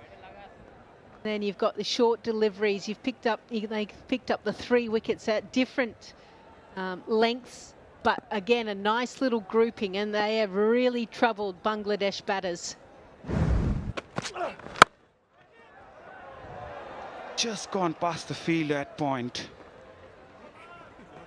At Renshaw.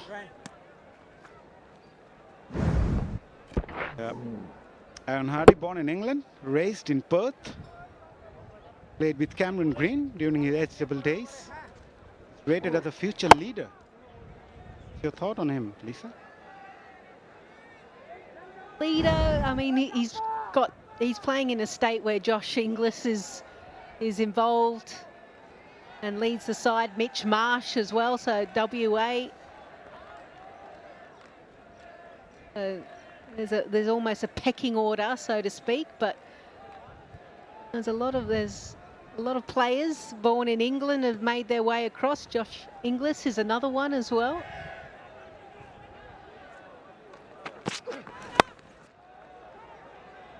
Nicely fielded. Fielding has been outstanding today for Australia. Single to finish the over. After 15, Bangladesh 73 for 7.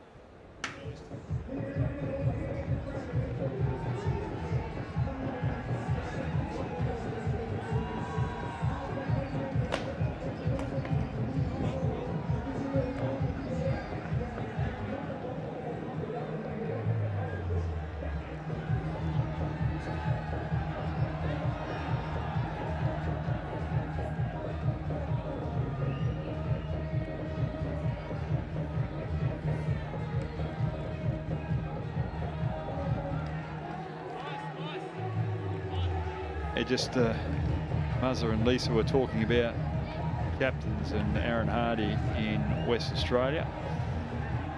When it comes to the T20 side, it's Aaron Ashton Turner that's the captain. Aaron Hardy is actually the captain of the state team now, the first class team, so he's been given that role. Sam Whiteman, he's done a fantastic job over the last 3 or 4 years. They won 3 titles in a row. So Aaron Hardy is taking the reins there now.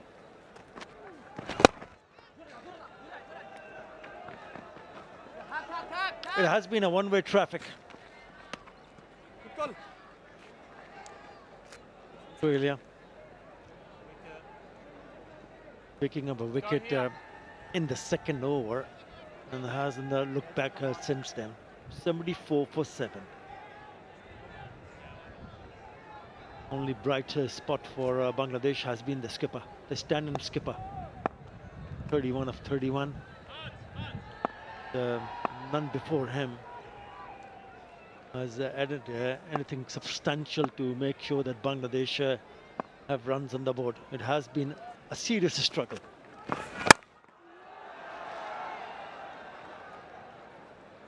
When you start losing wickets so early, then surely dressing room, the batting dressing room would have been in a discussion that who can get us out of trouble.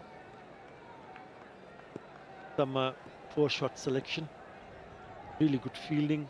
What about the bowlers? We saw in that last over the areas that they bowled. Oh, that's a good one. That is a really good one from Hridoy over the bowler's head, and he picks up a boundary after 21 deliveries. Well, finally, rather than trying to slog the spinners over mid-wicket and square leg, he's decided to go straight.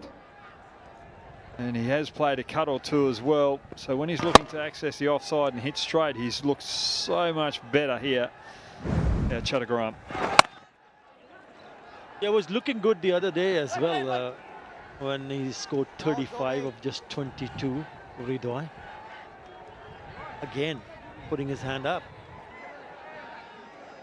trying to ensure that after the end of the 20th over, they will have something on the board. At this rate, only 102. So they'll be looking for a few boundaries here. Shariful on strike. I think important for Shariful is to make sure that he gets Hridoy on strike as quickly as possible.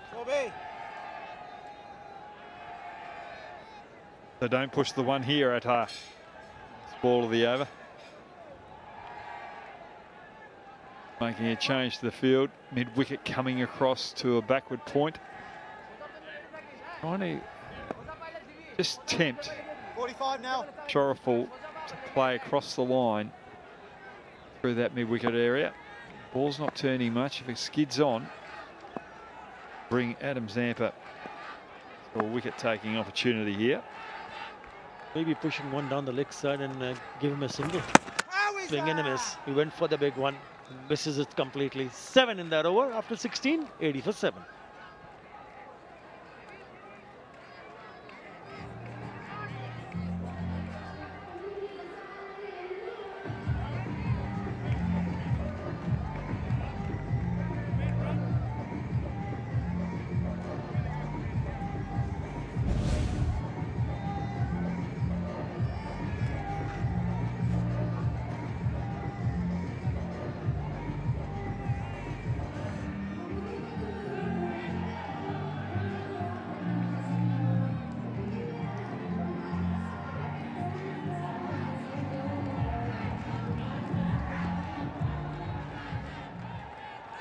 Look at the fall of wickets here. 6, 7, 11. This one the fans would have hoped that Bangladesh will put up a strong effort in the batting. This is good running. He comes back for the second. He's been very good. Hridoy. There's a great rivalry on in the ongoing Soccer World Cup, Football World Cup. On the left is Brazilian fans with 5 stars on the shirt. On the right are the Argentinian fans with 3 stars on the shirt. Any idea what those stars mean, Brad Hogg? Well, I know that Australia don't have any of those stars on their Guernsey.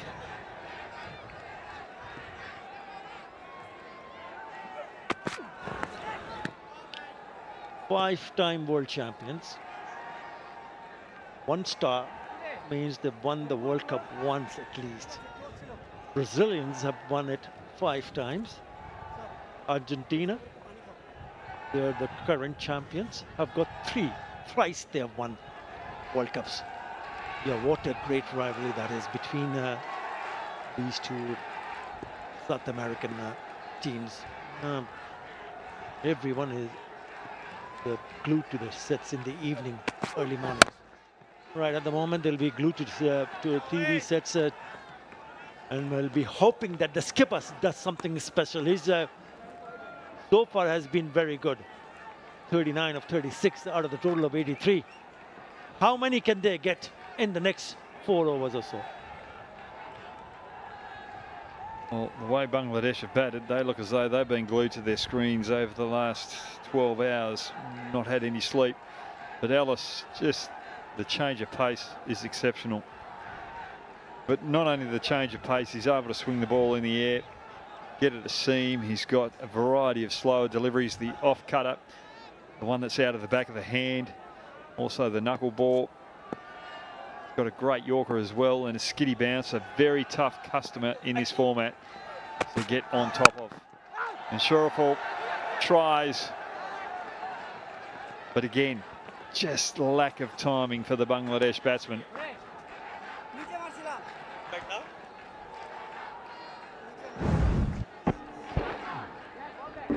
It's a short ball on the back. He's lucky because he didn't time it, and that's why he's lucky still there. Otherwise, it would have gone straight into the hands there. Matiur Robi is the official sponsor of Bangladesh national cricket team. As a leading telecom company in Bangladesh, Robi is committed to connecting communities with top-tier digital service. Can he get one in the top tier? Hridoy. That's a low full toss, straight to the right of the fielder. He'll disappointed. He'll be very disappointed because had it gone past Bartlett, it would have been a boundary. Good work again, very good. They have been in the field today, Australia. Quicker delivery, Hridoy just using that timing. He's looking a lot better than what he did for the first 20 balls that he was out in the middle. But Bartlett, tall, fast bowler, also very agile on the field, and that's probably Australia at its best today in the field. Disappointing in the field in the first couple of one-day internationals that they played, but as they've spent more time here in Bangladesh, that's really lifted. And when the fielding's lifted, the performances have got the results.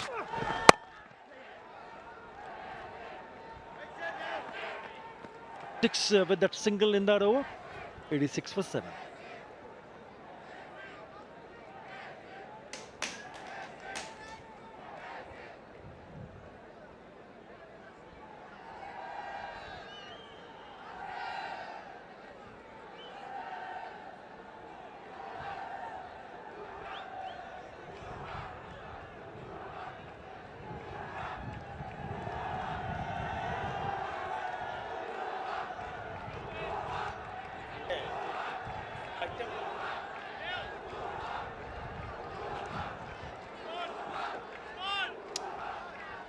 Polar Ice Cream is the official ice cream partner for Bangladesh vs Australia Series 2026. Polar, one of the leading ice cream brands in Bangladesh, sweetening everyday moments with premium, high-quality frozen treats to beat the heat of all ages. Well, they're definitely enjoying some ice cream. Bit of Polar in that ice cream, but bit bare with the runs. Adam Zampa will complete his full quota of 4 overs with this over. Shouts of catch it. And it's taken. They hardly drop anything, especially today. So he picks up his second wicket with the first delivery of his last over. Shoriful Islam departs.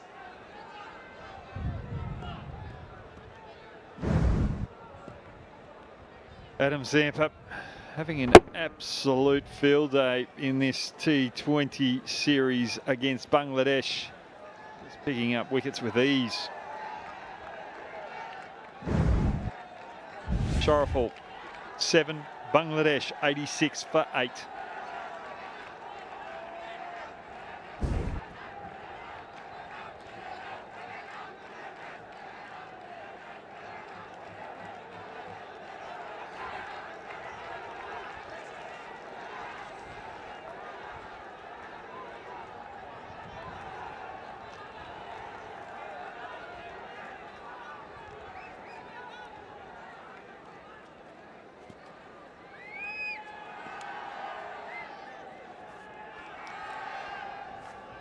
Taskin Ahmed is the new batter.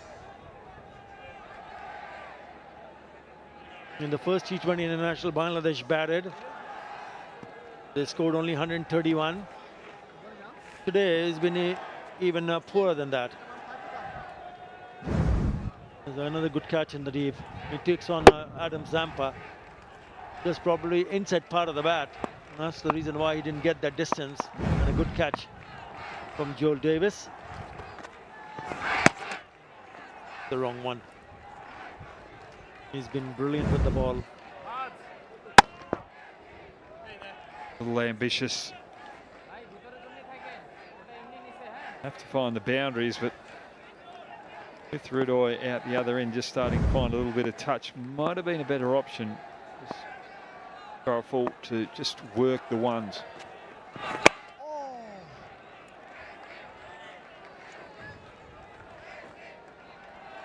The struggles with the bat continues for Bangladesh. We spoke about the seamers earlier on. These are the spinners. Just the variance in length troubled the Bangladesh batsman. Then you've got the variety of right arm off spin, left arm off spin, then the leg spin. Adam Zampa, majority of his deliveries would be stump to stump. Well, has it gone all the way? Yes, it has. Into the stands. Out of the good shot. Really lashed onto it from Rudoy. Well, so at the back end, he's spent a lot of time out in the middle, Rudoy. Now that he's spent that time, he's able to play shots like that. But that ball was in the area to play that sweep shot. That is a big hit. That is a long part of the field. 70 metres out to the fence there. He's taking it on. That's better. Gives himself a little bit of time. The first T20 that we played, he tried to play that shot 3 times in a row and paid the price. But today, spending a bit of time, he's finding his touch, and all of a sudden, starting to put a little bit of pressure back on Zampa. Got the wonderful figures of 2 for 21. Yeah, with a couple of runs, he moves on to 48. It also shows that he likes to bat under pressure, Brad. He's the stand-in captain, and he's seen it from the other end. Wickets falling right, left, and center. 650s also so far, closing in on a 7th. And he's batted well. Thinking about the second, it's not there.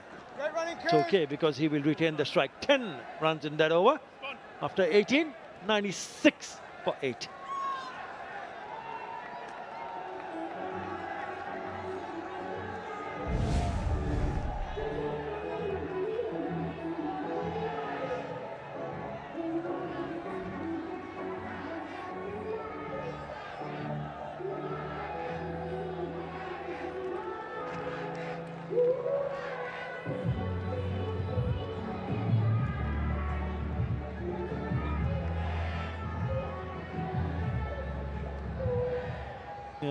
Sorry state of affairs for Bangladesh, apart from the skipper, Rudoy. He's made a very good effort, still unbeaten on 49, and he's on strike.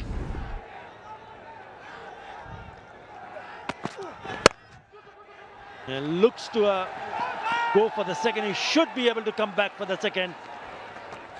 And as a skipper, he picks up his first T20 International 50, fourth T20 International 50 at Chattogram, and his overall 7th. Phil Simmons, the head coach, nice round of applause. Job not yet done. Needs to make sure that he bats till the very end, if he can. Perhaps maybe 120, 130, 51 of 41 deliveries from Renshaw. Maybe a touch high, maybe drift down the leg side. Well, it's been a very good innings from Renshaw. What he needed was some support from the others.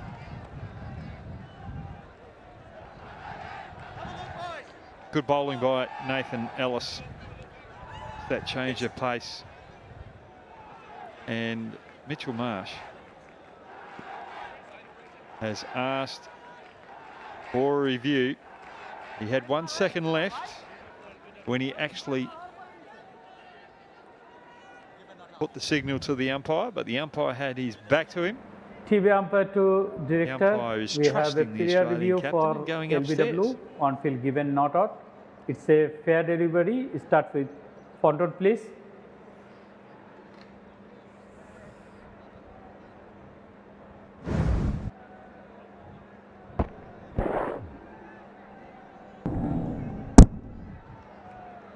It's looked very close to the bat. Can I have ultra edge?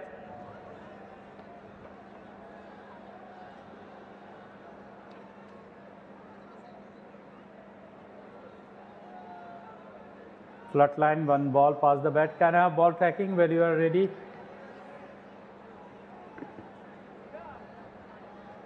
Original decision not out. Pitching outside the off. Impact in line. Wicket missing. Go back to on field. Mac stand by. You're on the screen. Stay with your original decision not out.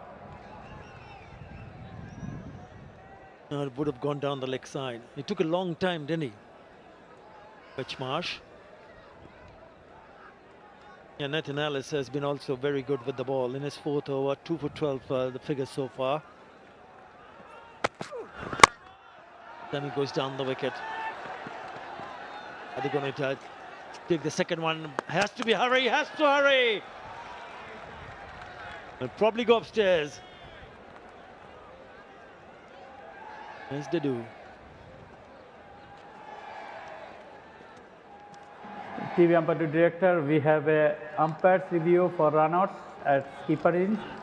We start with this side angle camera, please.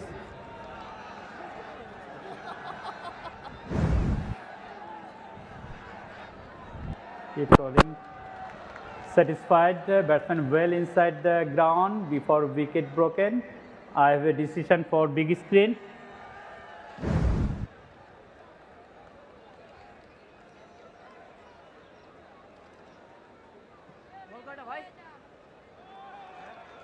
Texas Spain not out. Good running and good way of grounding his bat. A couple of runs also brings the 100 for Bangladesh. A ball into the block hole, a little bit wide, but he refuses the single. Probably the only issue that I've had with the Australian fielding today is it been exceptional, but just this over there has been 2 run-out chances to Tuscan out the bowler's end. The Australians haven't switched on that Tuscan is probably running 3/4 the pace of Renshaw, and they could have probably had him out twice, run out in this over, if they threw to the bowler's end. Shot. That'll go all the way, and it does. So another 6 from the skipper. He's cutting loose here.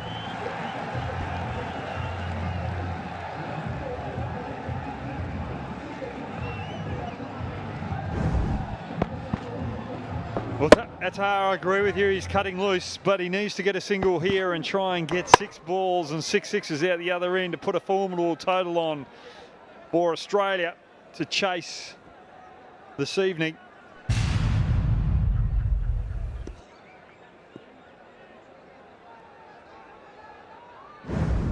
what a good hit that was. Yeah, he'll be happy to retain the strike with that single. So 11 in that over. 107 for 8.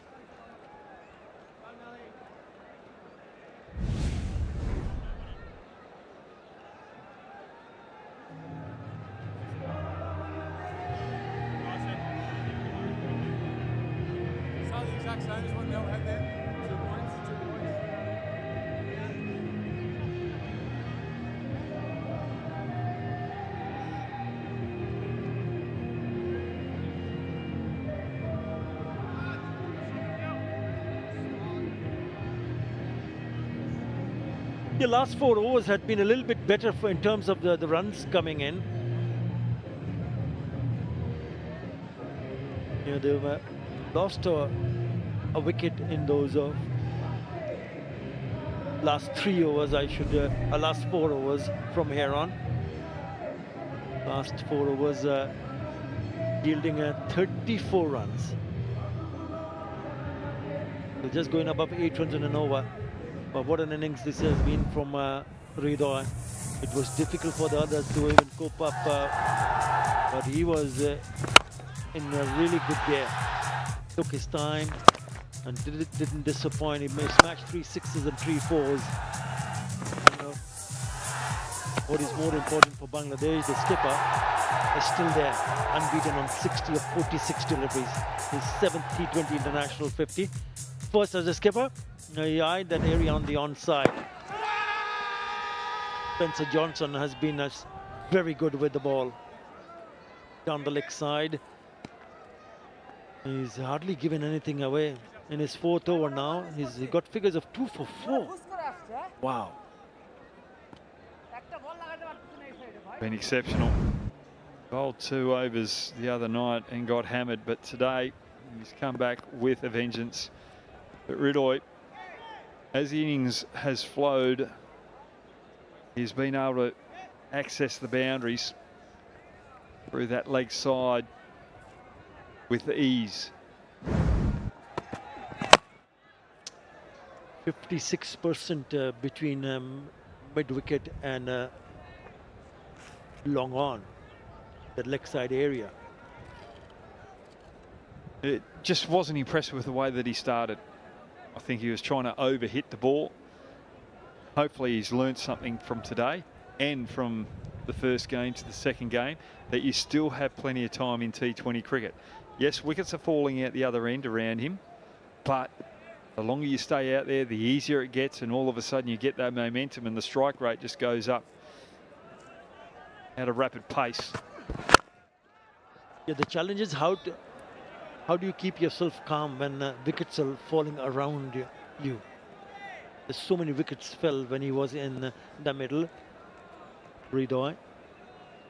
But he held his composure, and he knew that if he can survive to just bat through, then he'll get opportunities to pick up boundaries. Top scores at T20 internationals. Ridoy has got a best of 83 and unbeaten 83, which came at the same venue. Against India, it was very impressive, 2024, when he was matched an unbeaten 63. He's played a few important knocks, but I still feel that they're well short of to set a target for Australia to put up a challenge. First 4 deliveries have been on the money from Spencer Johnson. He's had a wonderful time with the ball. And his 4th over is only gone for 2 for 4. And one of those was a no ball.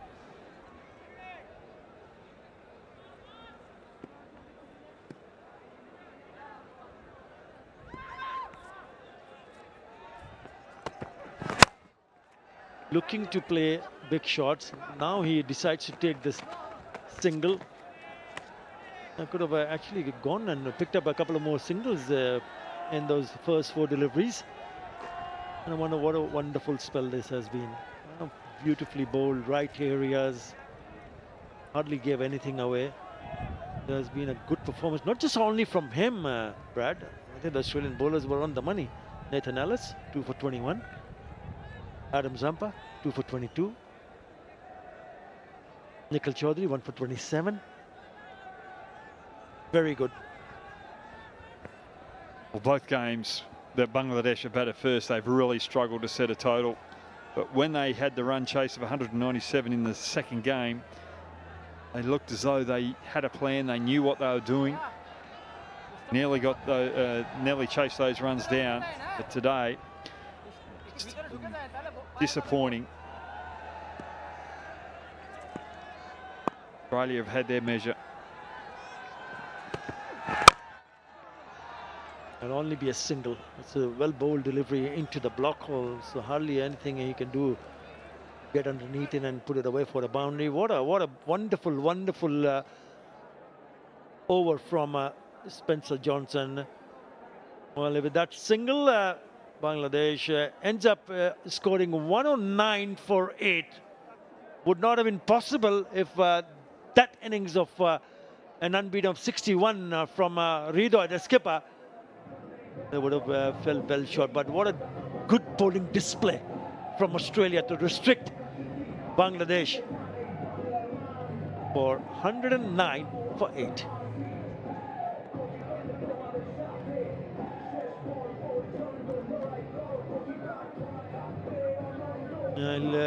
He'll be disappointed, but you got to give him the credit to be able to survive early from the kind of bowlers, and then he got an unbeaten 61. Yeah, we've got Spencer Johnson with Mazhar. 2 for 6 from your 4 overs. Spencer Johnson must have enjoyed your time in the middle. Yeah, it was nice. I mean, we've got a bat on it, but yeah, it's a nice start. How did you adjust to the surface and what you make of the surface here? Yeah, obviously playing on the exact wicket 2 days ago. Probably personally didn't get it quite right, and yesterday reflected on that, and I guess, yeah, bounced back today. From a batter's paradise to suddenly a bowler's wicket, what actually changed suddenly? I think we've got to give some credit to the way we bowled. Obviously having the best leg spinner in the world in your side helps. Nathan Ellis, also unbelievable for Australia for the last 5 years. But yeah, I think when you get a bit of assistance, you probably want to cash in. You're coming from a sporting background. Your father played rugby, so must have proud of you. Yeah, he's a big boy, old man at home. Got his height, but probably not his speed. So yeah. Not enough runs on the board for Bangladesh, not a big target to chase on. So what sort of a mindset you guys have before going out to bat? Yeah, as I said before, we've both got a bat on it. I think the new ball power play has been probably the best time to bat in the previous 2 games. So good start and reassess after the power play. Cheers, mate, and all the best. Thanks, cheers.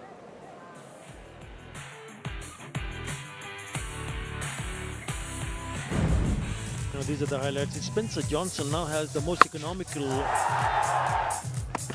spell by an Australian in a T20 international. The ones who bowled all 4 overs. And all started ricocheting off his hand onto the stumps, and then the wicket started to fall. Rida was the one who looked in some sort of a form, but he was a lone man standing. Hassan couldn't keep that one out, kept low. This one down the leg side, gloved it to the keeper, Shamim Hussain. And then one was chipped. He played some good shots, Ridoy. Rishad. Keep it on back, good catch of his own bowling. Sharaful trying to go big, and Ridoy just finishing the innings off. Such a good job, Ridoy. That's Sharaful holding out in the deep. But Ridoy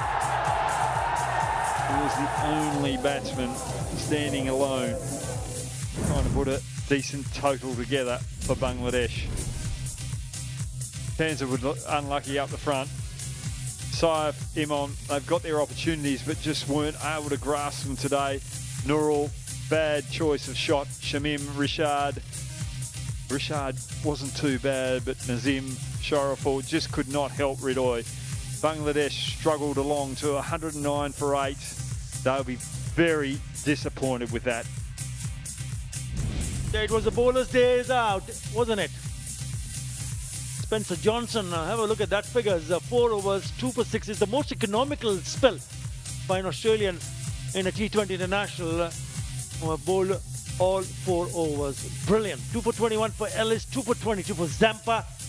Nikhil Chaudhary also among the wickets. Right, so Australia will need 110 as what the target is to make a clean sweep. We'll take a short break.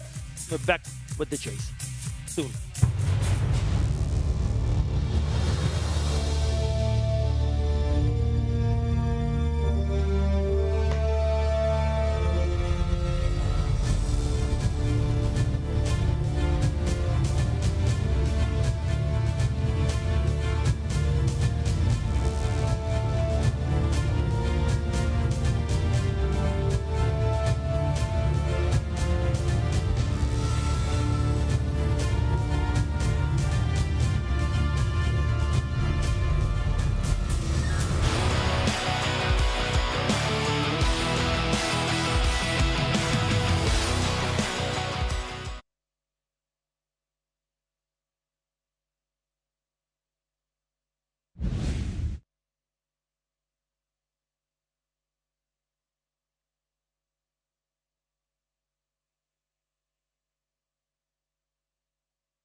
Good afternoon.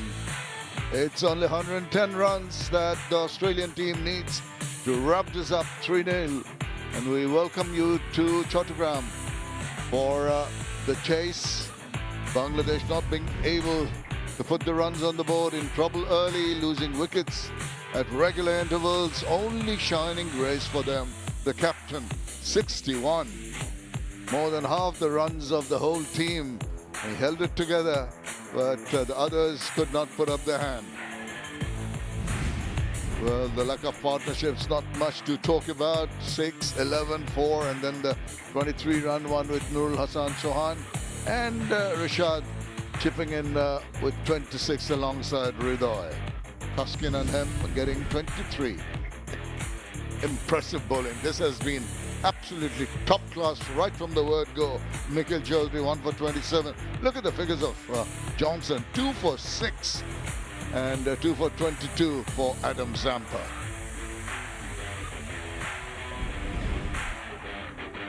There they come. They'll need to get a breakthrough early on. Time to say very good afternoon to Brad Hogg. Shamim, thank you very much. Australia will be very happy with the way that they finished this tour off. They didn't have a good time in Pakistan, nor in the one-day internationals, but this T20 tournament here against Bangladesh, they have really turned it on, both in the field, with the ball, and with the bat. Can they continue with the bat? Mitch Marsh, Josh Inglis would like to finish well. Josh Inglis has got a good start to his career, 250s, 200s. Man for all occasions. Has been thrown around the Australian batting order quite a lot in the white ball format. Captain the one-day internationals while Mitch Marsh was home trying to sort his ankle out. And when Mitch Marsh did get his ankle out, right, he came back and took over the captaincy. Got an extremely good strike rate, 100. And plenty of 50s, but he is a much needed campaigner when it comes to the big tournaments out the top of the order. Well, what Bangladesh need is to get early wickets. That's the only solution, only manner in which they can put the pressure on the Aussies and not let them get away with this game quickly. 68 wickets so far for Shariful Islam. He's been pretty impressive with his bowling. But this is a different scenario altogether. Very low total to defend for the bowlers. Only 110 runs. They'll have to really be bang on the money right from the word go. No freebies to be afforded. No opening balls that can be called looseners. It's got to be tight right from the word go. Shariful Islam has got a slip in position and a backward point, or a deeper gully you might call it. Also one round the corner behind square. Here we go. Oh, take that! Very positive intent right from the get-go from the skipper. Over the top of the infield and for 4 runs.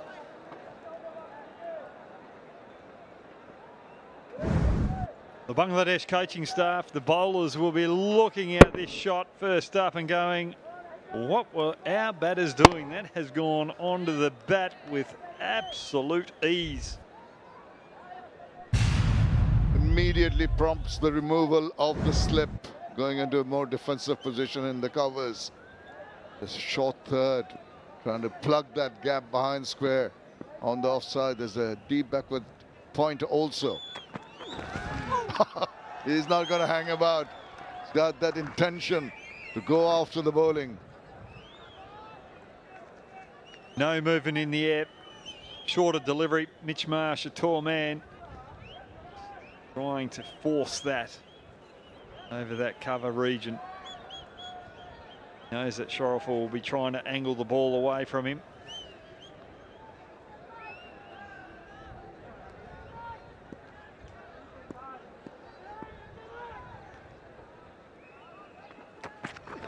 There he goes again, but this time slices it. Despite that, it's going to make the fence. Oh, this is very, very attacking batting. It's not allowing the bowler to settle down, taking him on. Bit of a risk in that shot, but 4 runs nevertheless. Risky shot to try to work it over that slip region. Shamim. So he's trying to go over cover there. Yeah, agree with you. Bit of luck there. I like the intent from Australia. Yes, it's a small total. You can push the 1s and 2s, but you want to put pressure on this Bangladesh attack early. It's just closer. Half-hearted appeal from Shariful. Gets deflected away. Possibly signal from the umpire? No. Oh, it's come now. Yeah, that's the leg by. I thought, yeah, there you go, the leg by.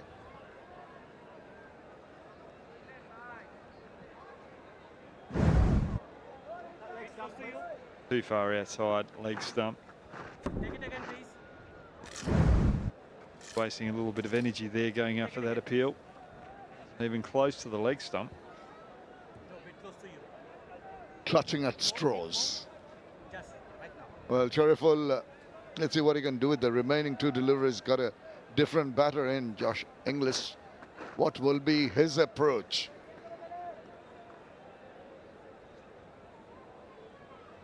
Keeper made his intentions pretty early and pretty quickly.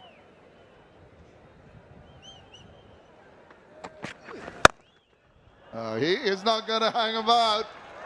Just the perfect cover drive and streaks away to the boundary. Oh, they are in a hurry, the Australians here. Well, they opened with the left arm off spinner the other night, and it was a successful campaign to open with the off spinner Nazim, but they have not done it today. They've gone with Shariful with the new ball, and he's just come on to the bat delightfully.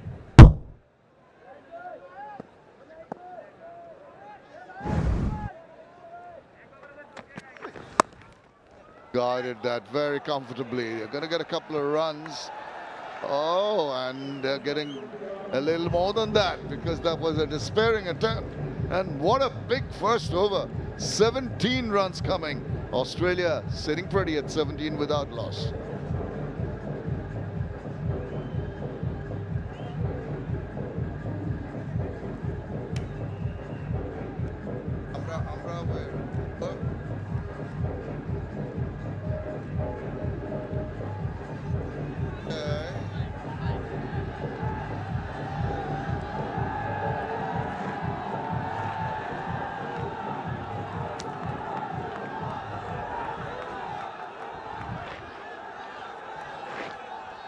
Well, we are at Chattogram. I'm just mentioning that Amra Networks Limited is the official ISP partner of the Bangladesh Cricket Board. As you see, Nasum Ahmed coming on. As a pioneer brand, Amra Network provides cutting-edge internet and IT infrastructure solutions that keep individuals and enterprises seamlessly connected. And they seem to be truly connected with the game, the Australians. They're making it seem very easy. Huggy? Inglis, the power through the covers, then the finesse. Bangladesh reeling right now.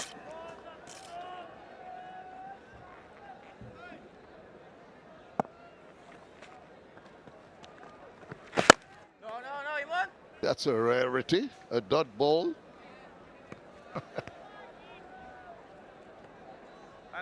Coaches might have to call to retire him. He's going to bat like that.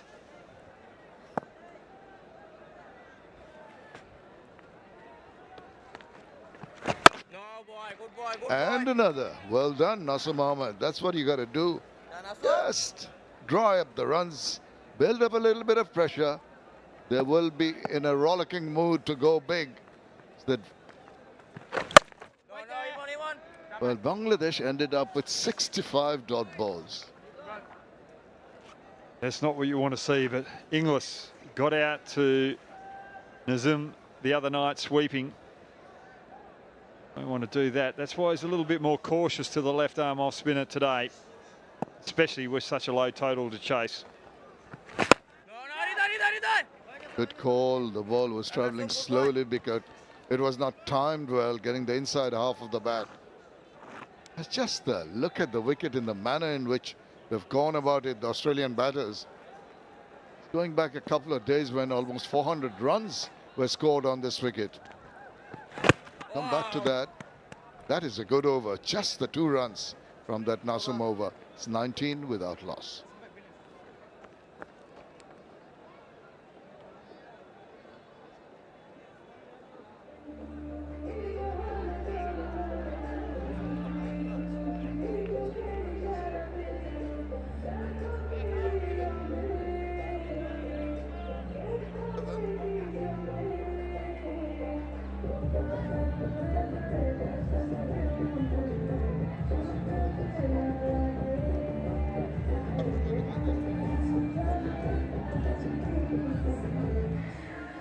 2 overs done. From worldwide legacy in four-wheelers, Cherry is one of the most prominent names in automobile industry.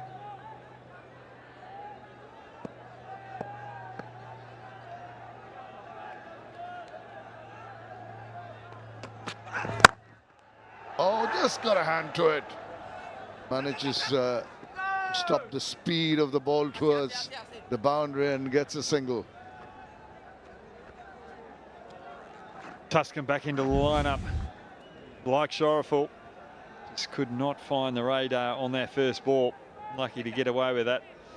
Very good economy, Tuscan Ahmed. He's been a workhorse for Bangladesh cricket over the last 5 years. Exceptional talent. All that experience to control the force of Australia. 20 runs off 107 balls, 10 wickets in hand. The equation looks easy for Australia. Goes again, similar area, and this time straight to the fielder. So the Bangladeshi bowlers will be a little more relaxed now, a little less pressure after the bludgeoning they got in the very first over. 17 runs coming from it, and then a single now so far in the Tuscan over. It's quite evident Mitch Marsh in particular is looking to take the bowlers on here.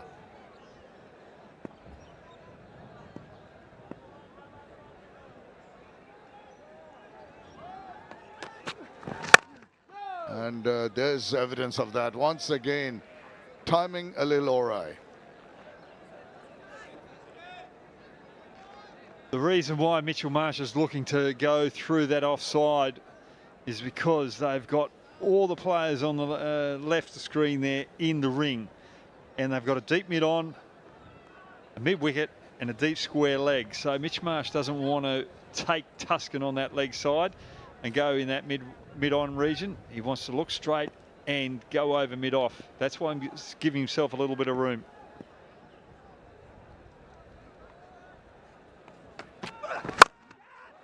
There he goes again, way over the top. Bye-bye, birdie. It's another maximum. He was looking to go big, and he sweet-turned that over the ropes. For Australia, that's where Mitch Marsh is strong, trying to hit straight. Trying to look a little straighter than where he actually ended up getting that ball to go. But just the power of Australia, that's the longest part of the boundary on this ground, and he cleared it with ease.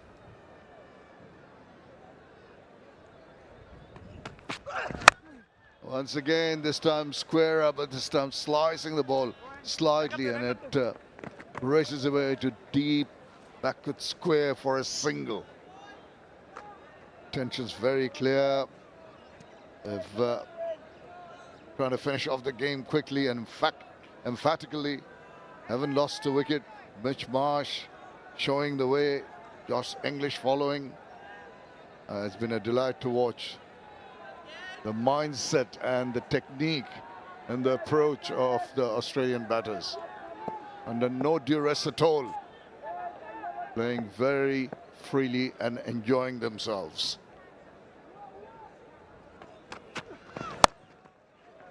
Just picking their shots so very nicely. Coverage of ground from Rishad restricts him to a single to finish that over after 3:28 without loss.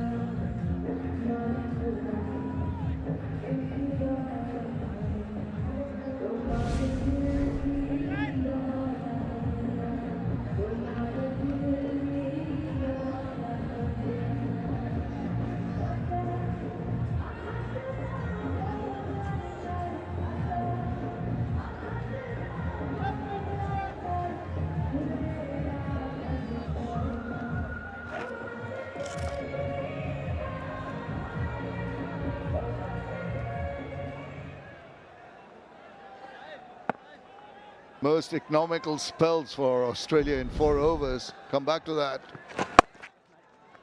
It's Nasum again, and there's another run again quite comfortably. Yeah, so let's look at those figures. One name features there.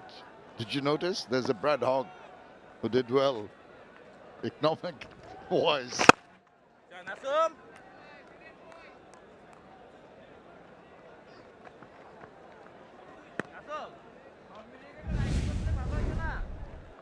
Well, Pat Cummins better sort himself out.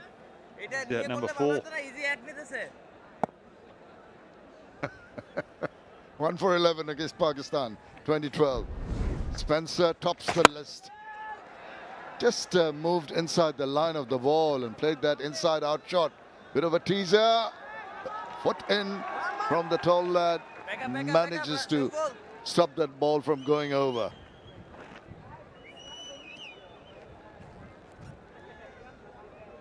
This is where Inglis is very good. The way that he's able to adapt, he realises that the sweep shot's not on to Nazum early on, so he goes to that cover region where he's dominant. There's no timing as well. Both Australian batsmen are looking to get that single and try and put pressure back on the bowler. Nazum has been sensational. He's been the pick of the Bangladesh bowlers in the last game and this one. Very hard to get away.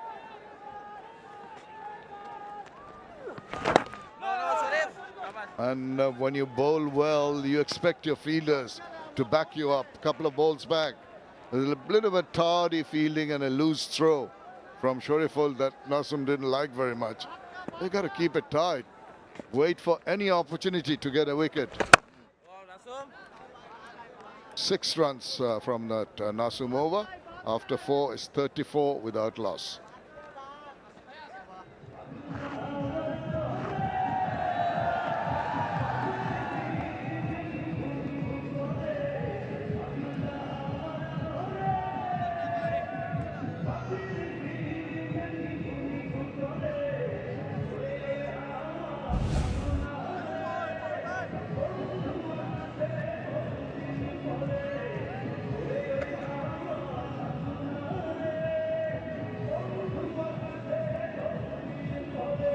That's the Bangladesh dressing room with their batters.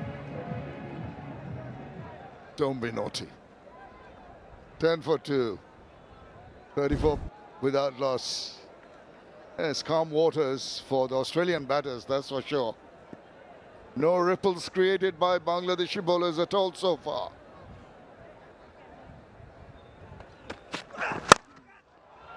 It's another one chipped over the top with the utmost ease. The runs are flowing. The crowd is stunned into silence here at Chattogram. Well, there's one guy really holding up the flag, and he's been around supporting the Aussies right the way through. Try not to carry on from our conversation last night, Shamim, where we had a little bit of cheekiness, but Australia have just been too dominant. Mitch Marsh, just power. Bangladesh just don't have the variety at the moment to be able to counteract. It's that muscle of Mitch Marsh.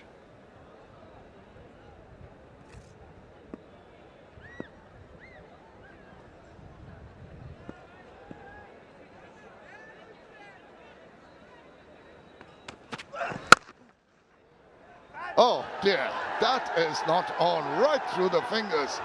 Very, very lazy. In every department, Bangladesh are failing today.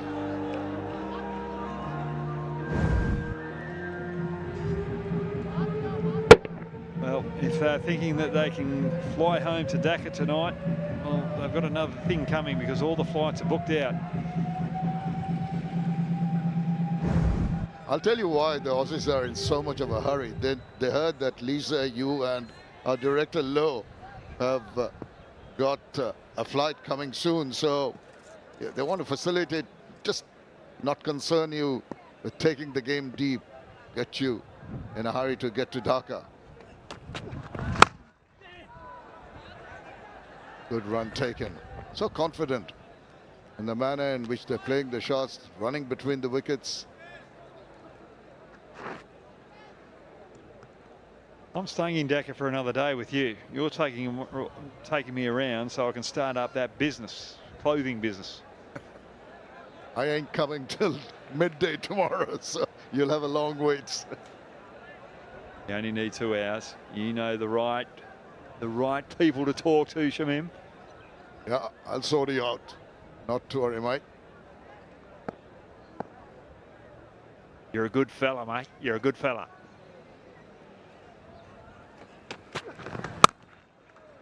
And more nice looking shots.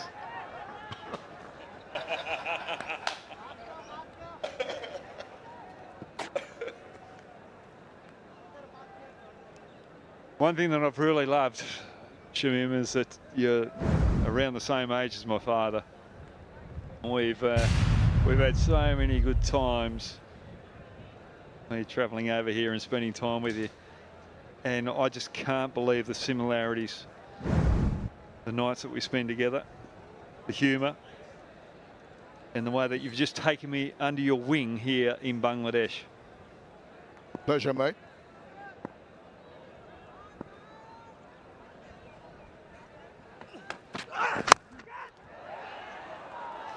Well, once in a while, you'll get the outside part of the bat.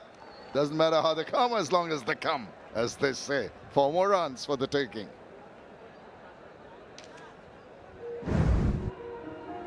Australia just throwing their authority out Bangladesh.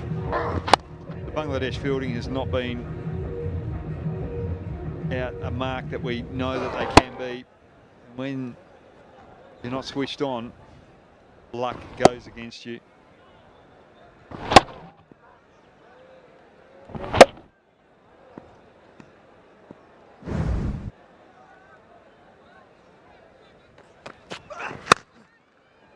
Oh, right through the covers. What a great shot to bring up the 50 for Australia. And this has been a really quick one. 5 overs done, 52 without loss.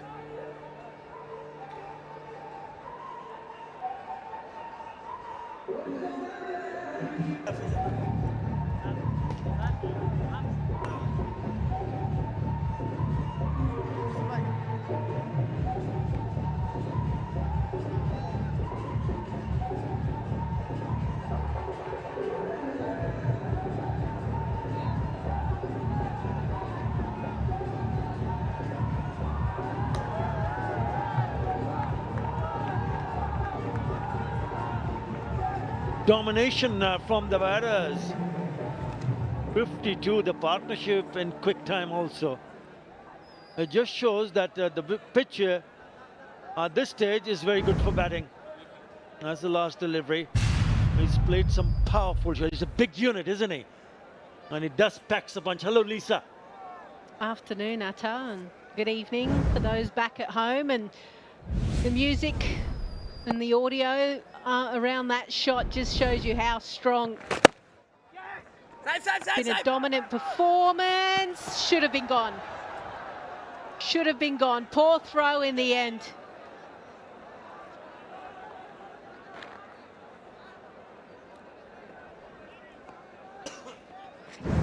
Yeah, Tanzeed Hassan was the fielder. There was a bit of a stutter, and then he was struggling, wasn't he? Derek Head would have been curtains for sure. Yo, had it been a bit straighter even, into the gloves. Well, that's the goal. That's how it has gone for Bangladesh. There was total dominance from the bowlers earlier on when Bangladesh batted. And so far, they have hit 8 fours and a 6 compared to Bangladesh in total innings. They've only managed to hit 6 fours and 4 sixes.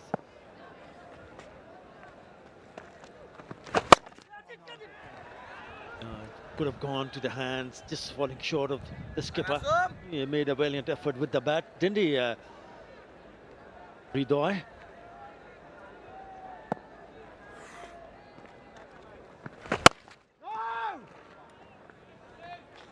Yeah, he did. Captain's knock, and he'd be happy with that. And obviously not happy with the situation that Bangladesh are in. I guess when you look at this Australian team and how they've performed, yes, they're happy that they've won the first 2 T20s. Taken. Shamim Hussain takes a very well judged catch. And it's Josh English who has to depart. Shamim Hussain did very well.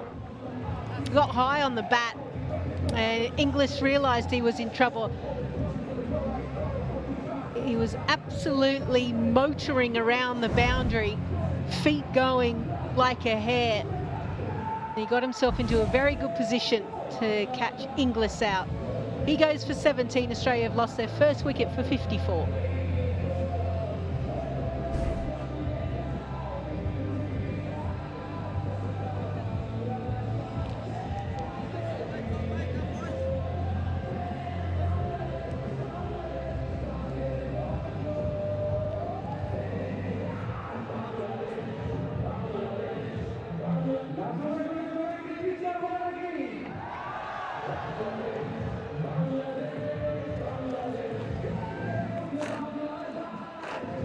Connolly walks in and he's been in very good touch.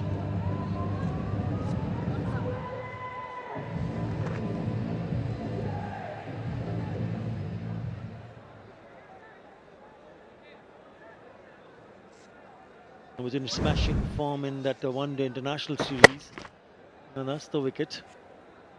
I thought he was in a position to put that away, but didn't get enough on the bat. His skies from the bottom part of the bat. The well judged catch from Shamim Hussain at deep mid wicket. Had to run in. So Nasum picks up his first wicket. He was impressive in that first or the last T20 international. The second one. It's a good over. Wicket and a couple of runs. End of the power play, 54 for 1.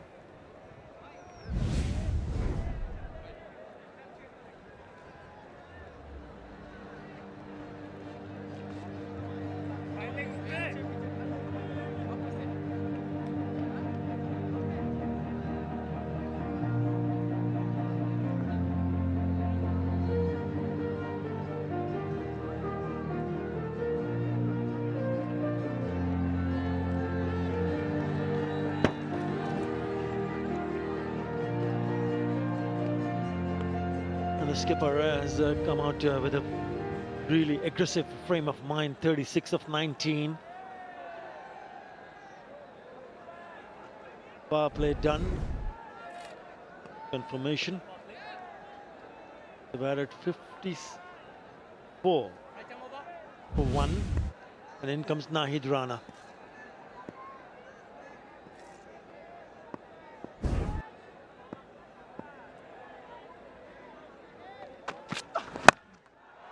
Well, he's taken on Nahid Rana and flicked it over into the stands. Top shot. What a shot to greet Nahid Rana. Yeah, Mitch Marsh is used to facing this type of speed, and when it's angled in onto the stumps, it is easy pickings for Marsh. Clips it beautifully, and it just sails over the rope and the hoarding quite comfortably. 76 metres. Has to get that angle, has to get that line around that fourth stump, top of off. Or maybe also pull the length back, but because it was in the slot, and he's in that kind of form that he's not going to miss out. He raises to 42, just 20. This time he goes over the top on the offside. One bounce to the fence, so he's picked up a 6 and a 4 in the first 2 deliveries. Yeah, this time now charging as well. So understanding that he's going to go shorter in his length because of that previous shot. So he comes and advances towards him. Still gets the perfect length for him to go up and over. So at the moment, Mitch Marsh is absolutely playing mind games with Nahid Rana. He's unsettled the bowlers right from the word go. Nicely driven, get past. Oh, good piece of fielding. Yeah, Ridoy. stop that going over past him. I just want to show Josh Inglis and probably the mindset of the Australian team. The only one fielder out there in the deep. He's looking for 6, so that's why he goes from low to high with his bat. And he hits it a lot straighter, whereas if he tried to go along the ground, he may have hit it squarer. But at the moment, the Australian mindset is to go hard, find the boundary, clear the boundary. Nasum does the job, picks him up.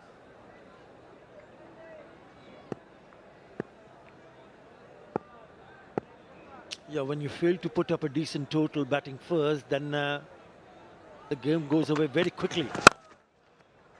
Oh, gorgeous. Just leans into it.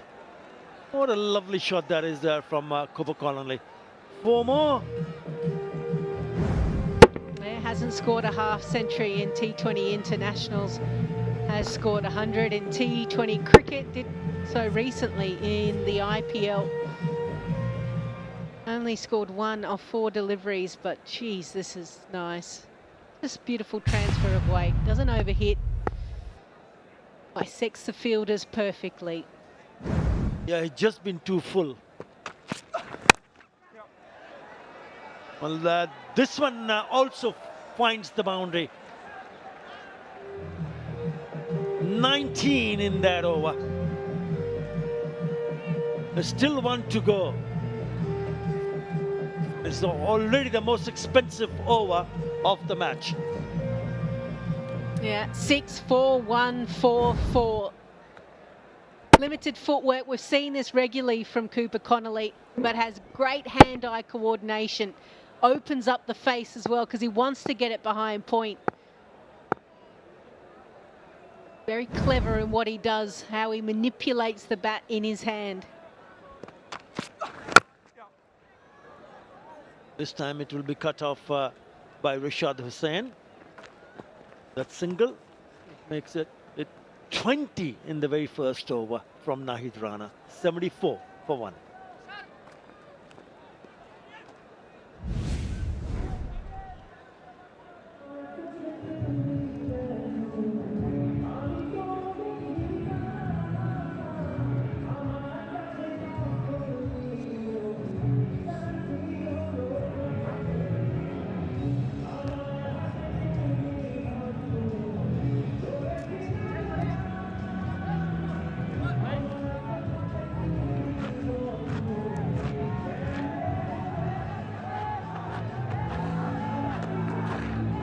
Runs at the last over.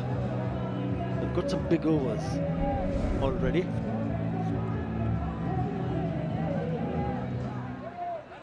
Suzuki Bangladesh is the official award partner of Bangladesh vs Australian Series 2026 for the highest run getter.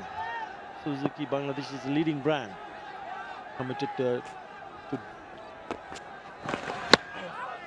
delivering excellence across every two-wheeler segment. Would start from Rashad Hussain.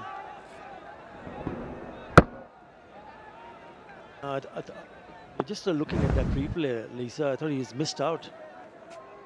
Connolly. This time he puts back to ball, single. This has been an excellent from the batters. Initially it was the bowlers who dominated, and the batters have done the same. Well, if you can do it, we can do it too. Yeah, there's certainly an element where Mitch Marsh would have been thinking, okay, I haven't quite fired in this T20 series, 13 and then 20. He's still out there on 47 off 22 deliveries.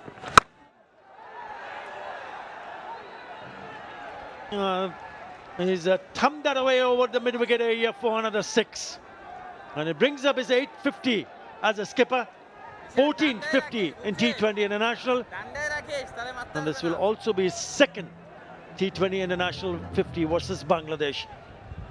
The captain, we saw the captain from Bangladesh leading from the front.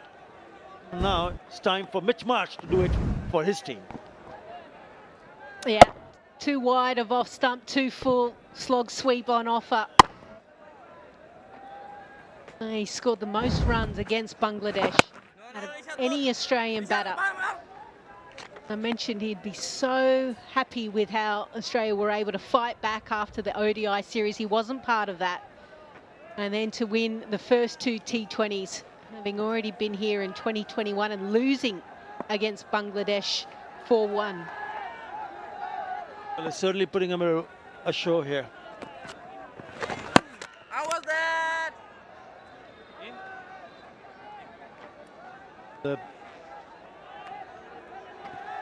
It's an appeal, and the umpire finally have decided to go upstairs to have another look.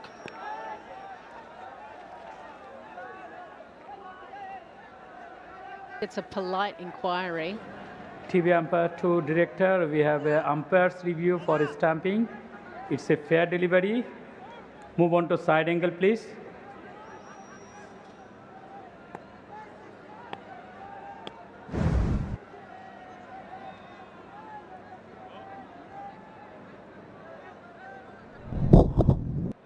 Satisfied batsman well inside the ground before wicket broken. I have a decision for big screen.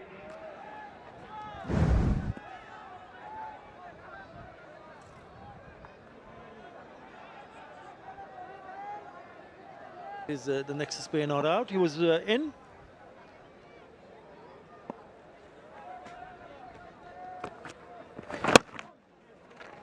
The kind of performance that Australian has put out today just shows how good they are in this format of the game. I mean, they go very good in other formats of the game too. 8 in that over, 82 for 1.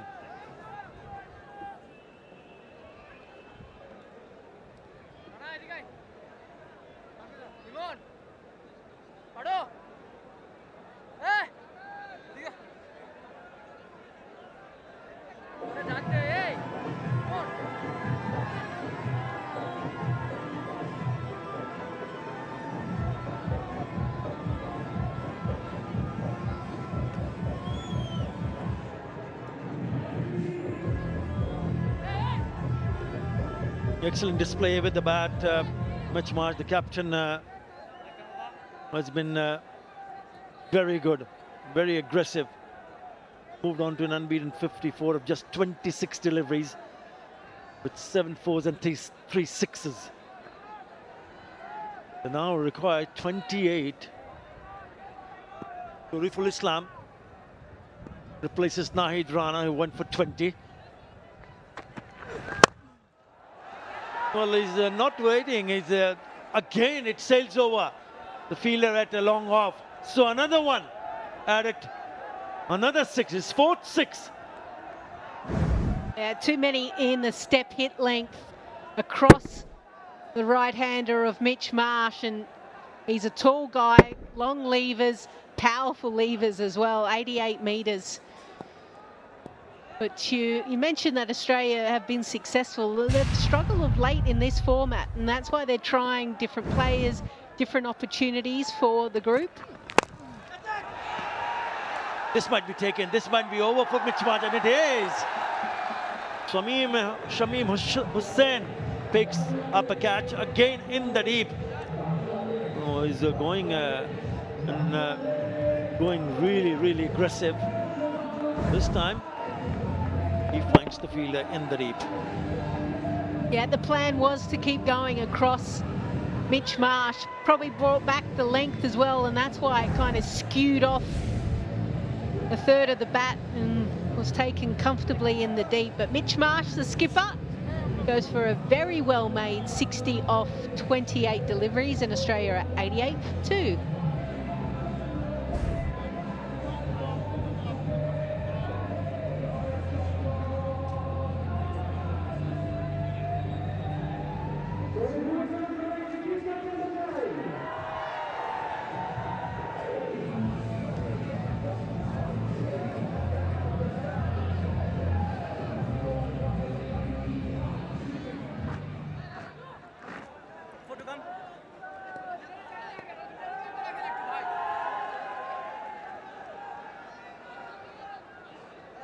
Matiur Renshaw.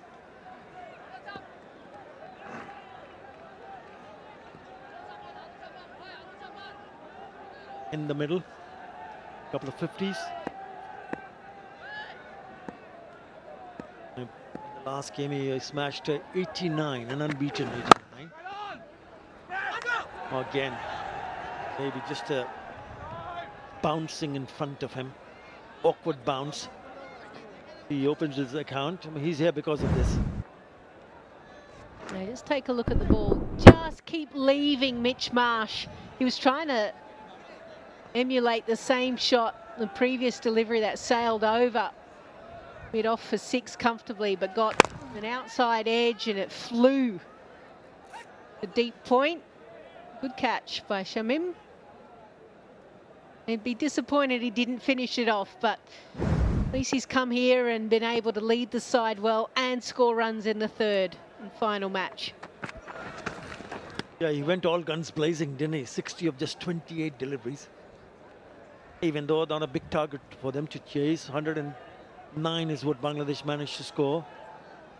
But he was in that frame of mind to make an impact straight away. And my word, did he made a really good impact with the bat. It's been a collective performance, really good in the field. Bowlers hitting their marks. Now the batters playing freely. You just need 20 more for the clean sweep.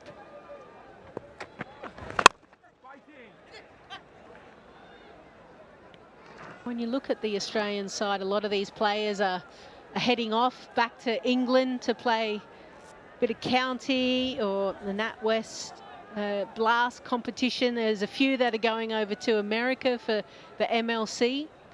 Notice that Mitch Owen from Australia scored 155 runs for Washington Freedom. He's the type of guy that could also be in this playing 11 here.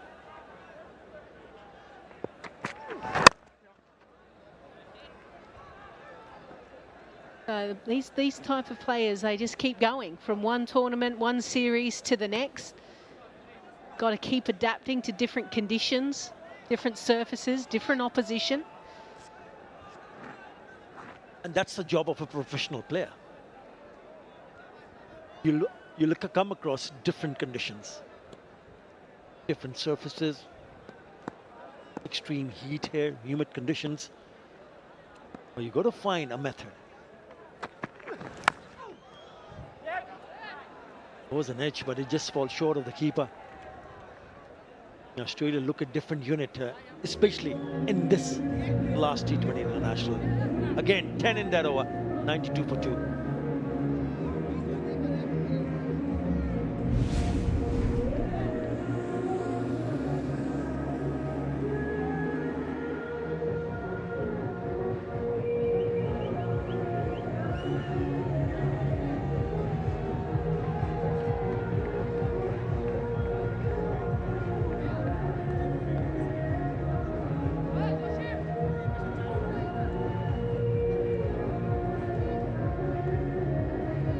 Look at the difference. Look at that two warms. 37 for 5 Bangladesh at this stage of the game. 92 for 2 Australia. It's a one-sided affair.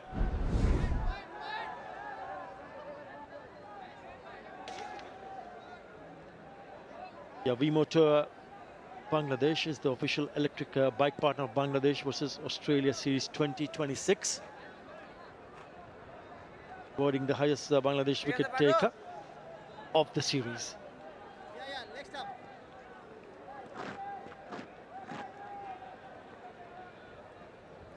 Right, Saif Hassan in the attack.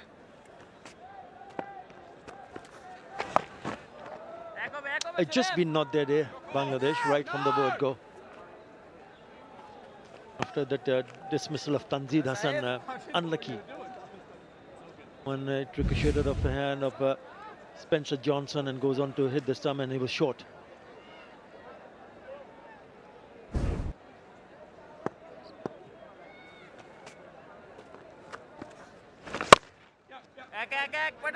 Yeah, and I guess this thumping victory here doesn't quite reflect how close the series has been. I mean, even in the second T20 International, Bangladesh were mowing down that total. They were in wonderful position at the halfway mark, then just lost crucial wickets at crucial times. How was that? half appeal.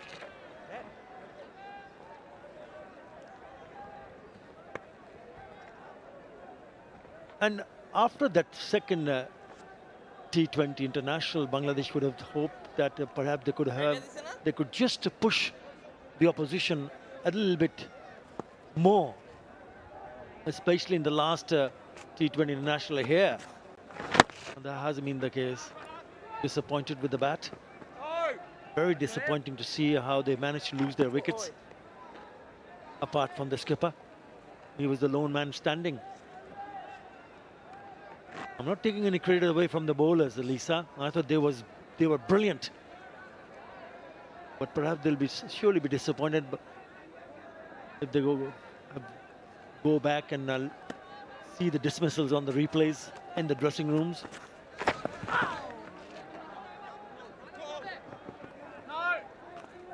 Yeah, Chattogram unfortunately isn't a great hunting ground for Bangladesh, especially in this format.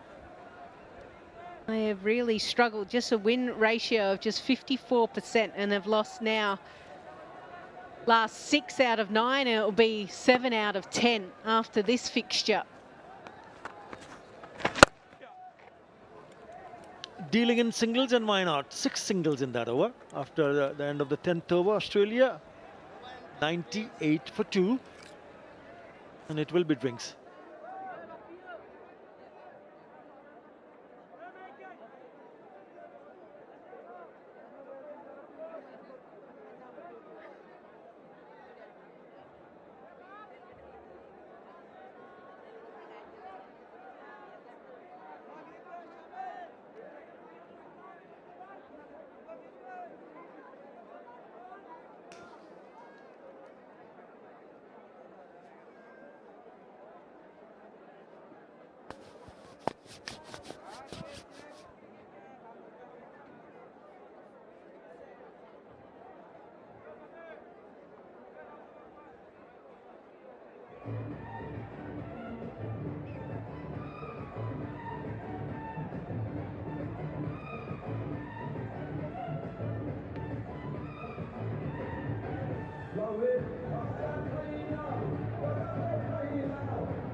It has been a complete domination from the Aussies here in the third T20 international. Bangladesh 109 for 8 after opting to bat first. Australia in reply are motoring along 98 for 2, and they just need 12 more runs to clean sweep the series. And the captain of Australia led from the front. Not a big target to chase, but still he came up with a positive frame of mind, punishing the bowlers and sending the bowlers and the fielders for a leather hunt. Gorgeous shots from the big man. This is what Australia are capable of. Domination at its best. Authoritative, the least to say. Marsh 60 of just 28. But Anoki has played 6 sixes. Oh, he can hit those hard and big. Hello, Hoggy. Yes, Muzzer, and the good thing about that is he's going over offside, over that mid-off cover region, playing cricket shots, keeping the percentages in his favour. Bangladesh just did not have the answers. There's the trophy. And I think we know who's going to hold that up out the end of the series. No. Shall I start? And Renshaw coming into the attack. That worm does not look good for the Bangladesh camp.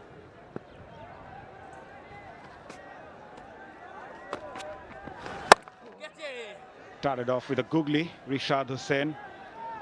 So yeah, you have done the pitch report, Hoggy, and you mentioned the fact that it's a good batting surface. Obviously, the batters are themselves to blame from Bangladesh's point of view. So what are the points you make out from that batting innings of Bangladesh? Just not being ready, not being prepared.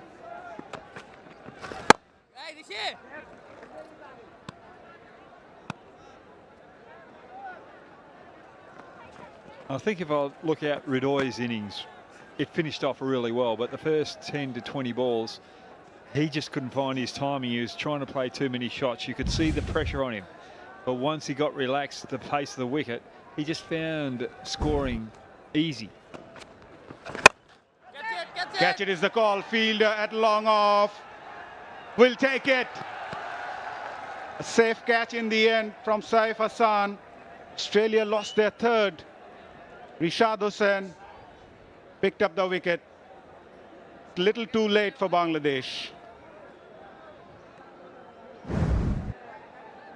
Connolly having to reach for that delivery. Being a wrong in as well. Didn't get far enough across to be able to control the shot. Australia lose their third wicket. Connolly out for 15, and they're only 100 on the board.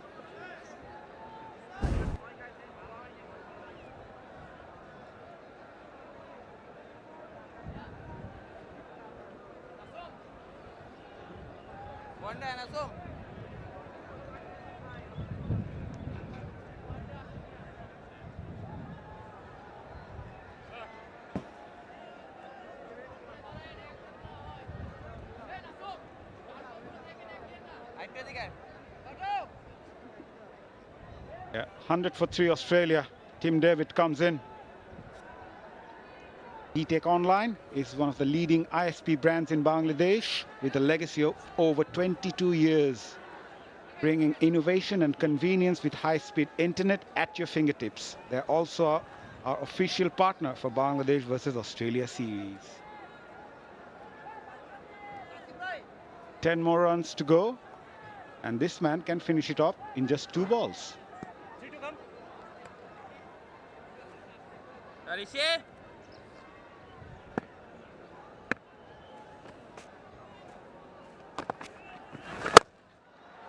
There you go. 1 ball, 6. 1 more to come. Hoggy? Waste of time having drinks if he's going to bat like that.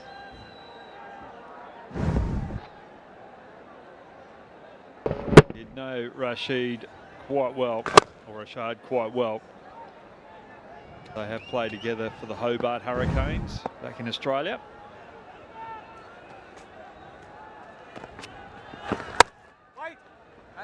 Straight to the fielder.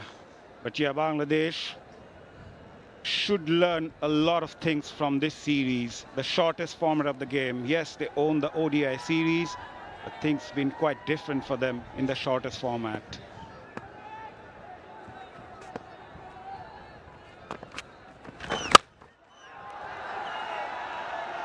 Tim David finishes things off in style as Australia go on to win the series 3-0 and winning the third T20 international quite comfortably by 7 wickets. From ODI bruises to T20 spoils, Australia have flipped the tour. Outstanding performance from the visitors, and they showed great character after losing the ODI series 2-1.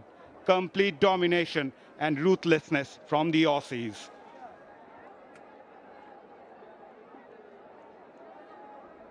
Ridoi, he would be disappointed. He batted well. He also fielded well. I love his energy in the outfield, the way that he was trying to get his players to stay in this contest. But their fielding was not up to standard, their batting wasn't up to standard, and their bowling as well. Tim David just finishing it off where Mitch Marsh started the innings.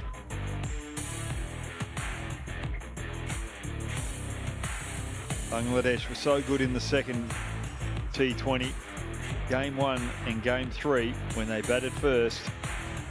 He did not know or could not apply the pressure to Australia and put a solid total on the board.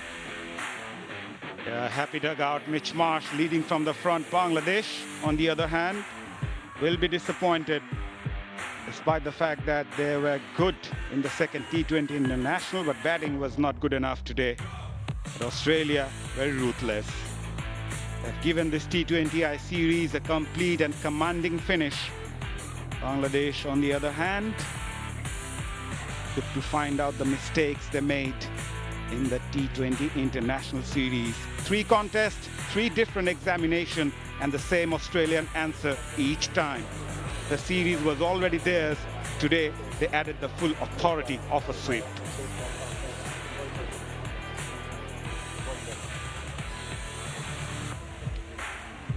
Yeah, some new faces for the Australian side. The likes of Joel Davis, Nikhil Chaudhary, making an impact right away as they go on to win this match by 7 wickets and winning the series 3-0. Over to you, Hoggy. Shoreful. He was met by Mitchell Marsh early on. And then Josh Inglis got into the action with some power, finesse. Marsh just looking to hit over that mid-off cover region. Bangladesh just could not find the answers. Their fielding let them down as well.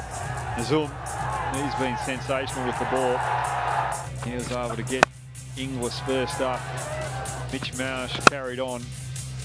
Cooper Connolly continuing that touch from his 100 in the one-day international series, that last game in the one-day internationals. And Mitch Marsh playing the sweep shot.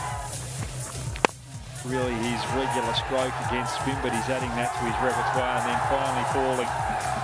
The left-handed shortfall going across him. And then Connolly, he's trying to finish things off very quickly. So he decided to depart and let Tim David finish the job off with 2 big blows off Rashad. Australia convincing over Bangladesh with a 3-0 win. Mitch Marsh was the best of the batters, and the others just joined him, just allowed him to dominate proceedings and have an easy win over Bangladesh, chasing 109. Yes, partnership right at the top, 54 between Marsh and Inglis, and Marsh carried on. Cooper Connolly will be disappointed to miss out to finish the game for Australia, but in the end, it was not a big matter for them as they go on to win the game with ease.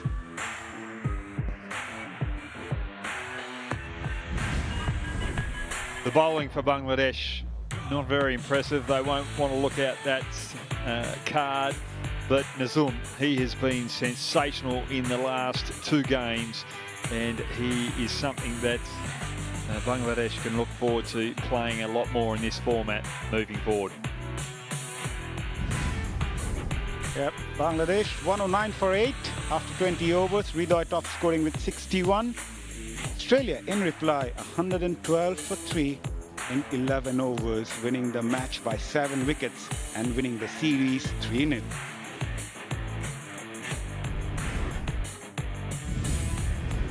Yeah, this is what happened in this series. ODI series went for Bangladesh. They go on to win that 2-1. But Australia came back hard and winning the T20 international series 3-0. This is their 5th clean sweep in this format since 2024. Right, T Sports and Nagarik TV are the official media partners of the Bangladesh versus Australia series as premier broadcasting networks. They are committed to bring high-quality broadcasting and diverse entertainment directly to your screens. But the Bangladeshi fans will be disappointed with the show they witnessed today. Hope you enjoyed the coverage, and we will be back sometime again. Until then, enjoy.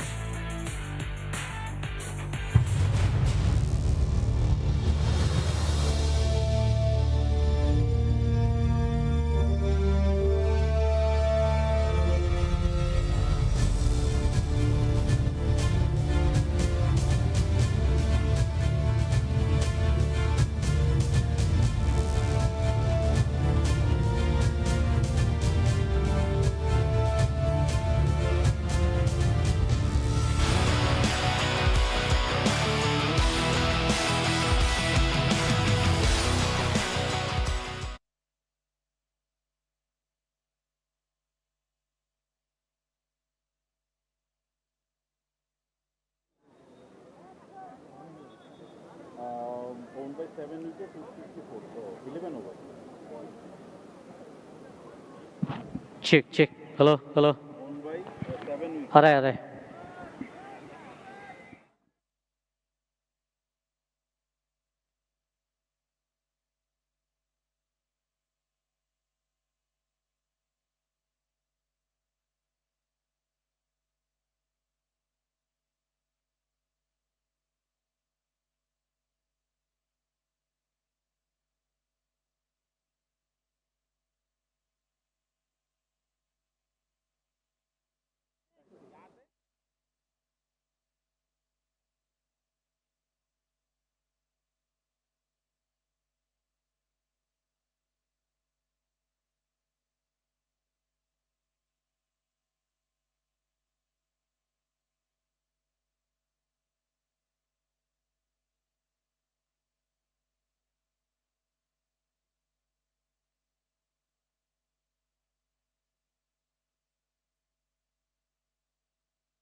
Hello and welcome to the post-match presentation for the Dutch Bangla Bank T20 International Series 2026. Bangladesh vs Australia playing the last T20 International match powered by Rocket, co-sponsors Nexus Pay. What a show from Australia, first restricting Bangladesh for 109 for 8. And they just took only 11 overs to chase the target and winning the last T20 International match by 7 wickets, a thumping victory and a clean sweep for Australia. So congratulations to Australia, commiserations to Bangladesh. Without further ado, I would like to introduce my guest, starting from my left, Mr.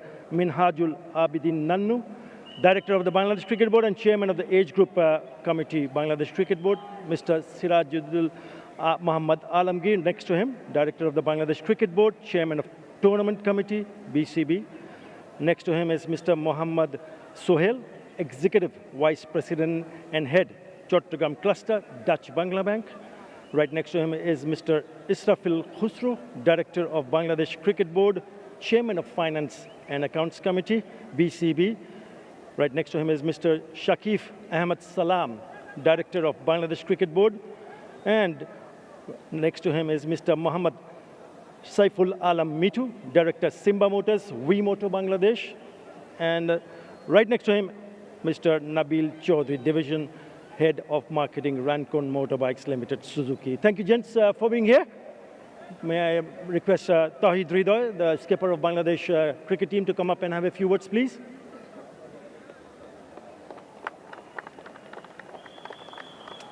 Ridoy, disappointing end for you in the last T20 International. What went wrong in the batting department? At the beginning, we lost a couple of wickets. That's the main thing. If we lost the wicket, it's difficult to big score.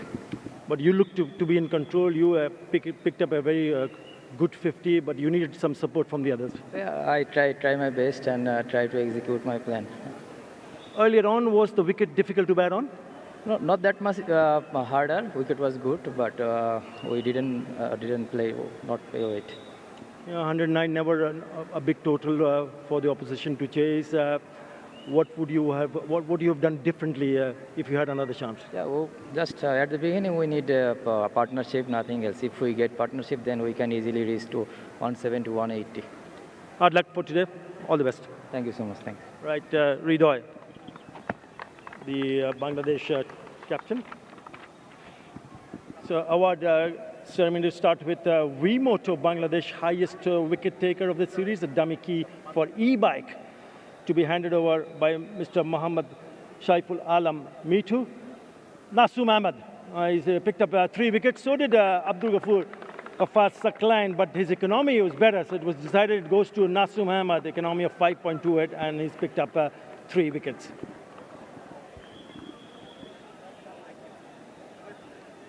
Right, the next one is for the Suzuki highest run getter of the series, a dummy key for a bike, to be handed over by Mr. Nabil Chaudhry.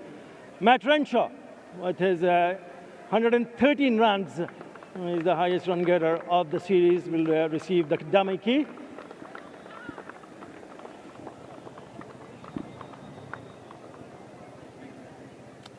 The Dutch Bangla Bank Player of the Series, an award of USD 2,000.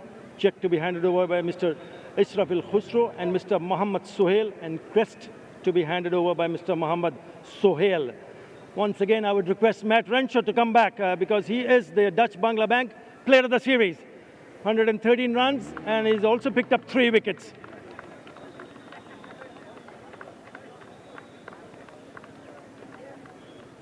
An outstanding effort from Matt Renshaw. The Dutch Bangla Bank Player of the Series. You were going away? I didn't know what I was doing. Anyway, how's the feeling? Yeah, really nice. Nice to win 3-0 and nice to contribute with both bat and ball. Yep, it has been a little bit difficult at times, but today Australia showed how dominant Australia can be with the bat and also with the ball. Yeah, I think we obviously started well. The boys in the power play did really well. And then Bice up the top, sort of putting the run chase to bed. Yeah, a word on the bowlers. I thought they did brilliantly, especially today. Yeah, we just kept taking wickets. All the boys are really good today. Kept taking wickets and put the Bangladesh top order under pressure, and yeah, fortunately for us, it was a good chase. Enjoyed your trip to Bangladesh?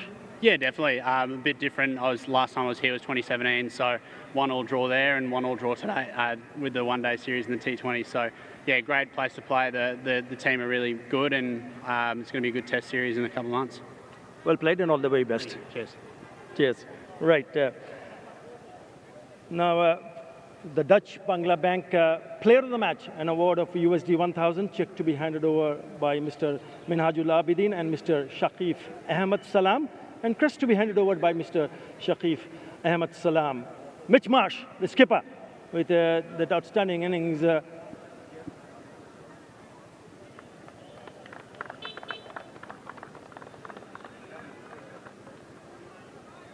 Mitch Marsh is the Dutch Bangla Bank Player of the Match.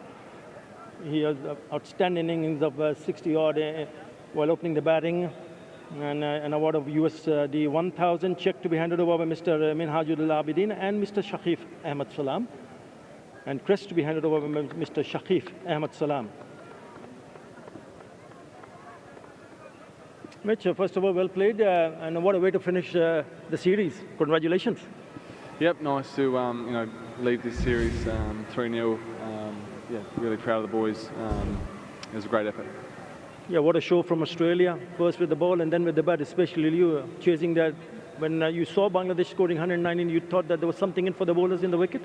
I thought we executed really well. I'm not sure how I've got man of the match. I think Spencer Johnson took 3 for 6 off 4 overs, so maybe Spon should be up here. But I thought, all-round performance, the way that we adapted to the conditions, each and every game, took our learnings, and yeah, I thought we were fantastic with the ball today. Even though didn't win the one-day international series, but a strong comeback and making a clean sweep, 3-0 against Bangladesh, must be a very pleasing feeling. Yeah, it is. Awesome to have some guys debuting, some guys coming back in after a long time out of this team, and contributing really well. So it's a great team to be around, and we're very happy. Yeah, outstanding performance here. Now, time for you to go and your boys to pick up the trophy. Go ahead and enjoy yourself there. Right. The Dutch Bangla Bank T20 International Series 2026 Bangladesh versus Australia winners trophy to be handed over by Mr. Sirajuddin Muhammad Alamgir and Mr. Israfil Khosrow. That concludes the presentation.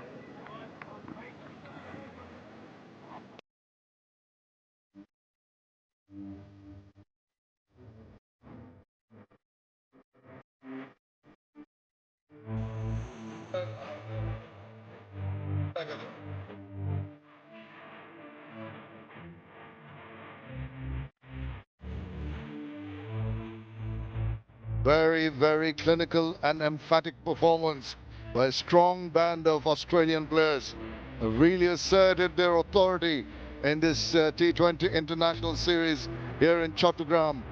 Just sweeping all the awards, and look at the smiles, they're all raring to go.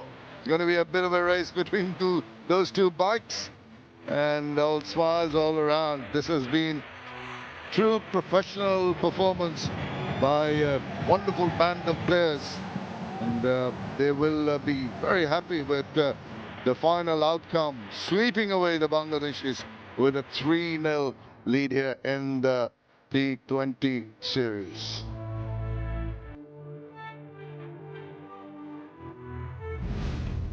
Well, that's what transpired in the third and final T20 International.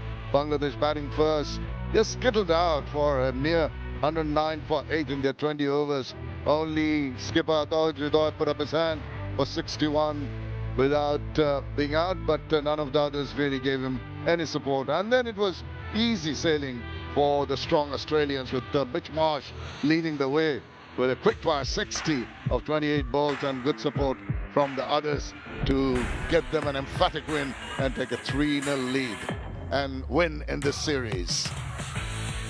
There's happy chappies around. Aussie players very relaxed as they go take their bike round the ground. Little wave to the crowds and the supporters. It's been very, very good from Australia. So 2 white ball series. The first one won by Bangladesh 2-1 in Dhaka, and Australia after winning the third ODI, kept that momentum going and won by 4 wickets, 7 runs and 7 wickets to really finish off on a high. Bangladesh won 2-1. T20 series won by Australia 3-0.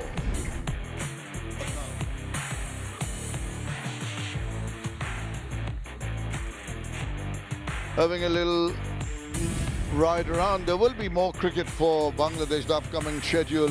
Next they go to Zimbabwe for 1 test and 3 ODIs and 3 20s in Harare and Bulawayo, and follow up in August between the 13th and 17th of August, the first test in Darwin, and finish off with the second test match with the 22nd August in Mackay. And for Australia, there will be no cricket till that first test against Bangladesh. So cricket coming up, lots of it for Bangladesh. Australia are going to take a little rest, a deserved rest, before they take on Bangladesh for the test series.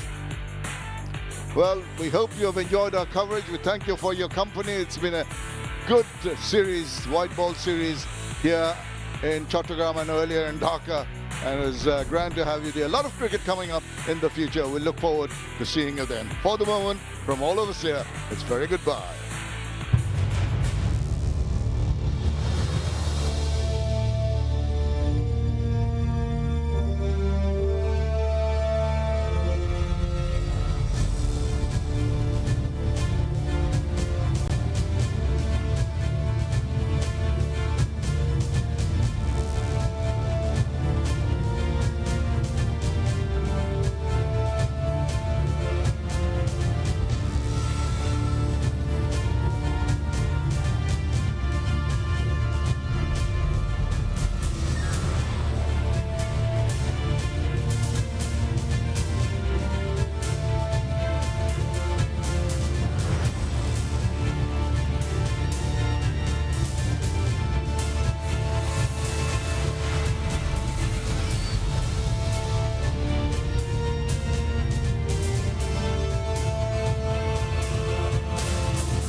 Hello and welcome to S Developers Presents Straight Drive. It has been a complete domination from the Australian. After losing the ODI series, they bounce back strong and go on to seal the 3-match T20I series 3-0.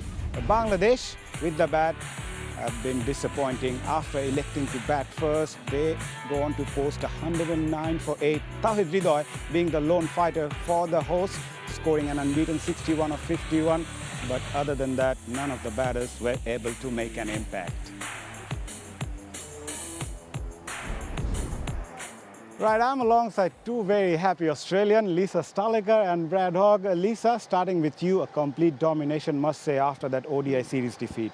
Yeah, I think a really strong performance.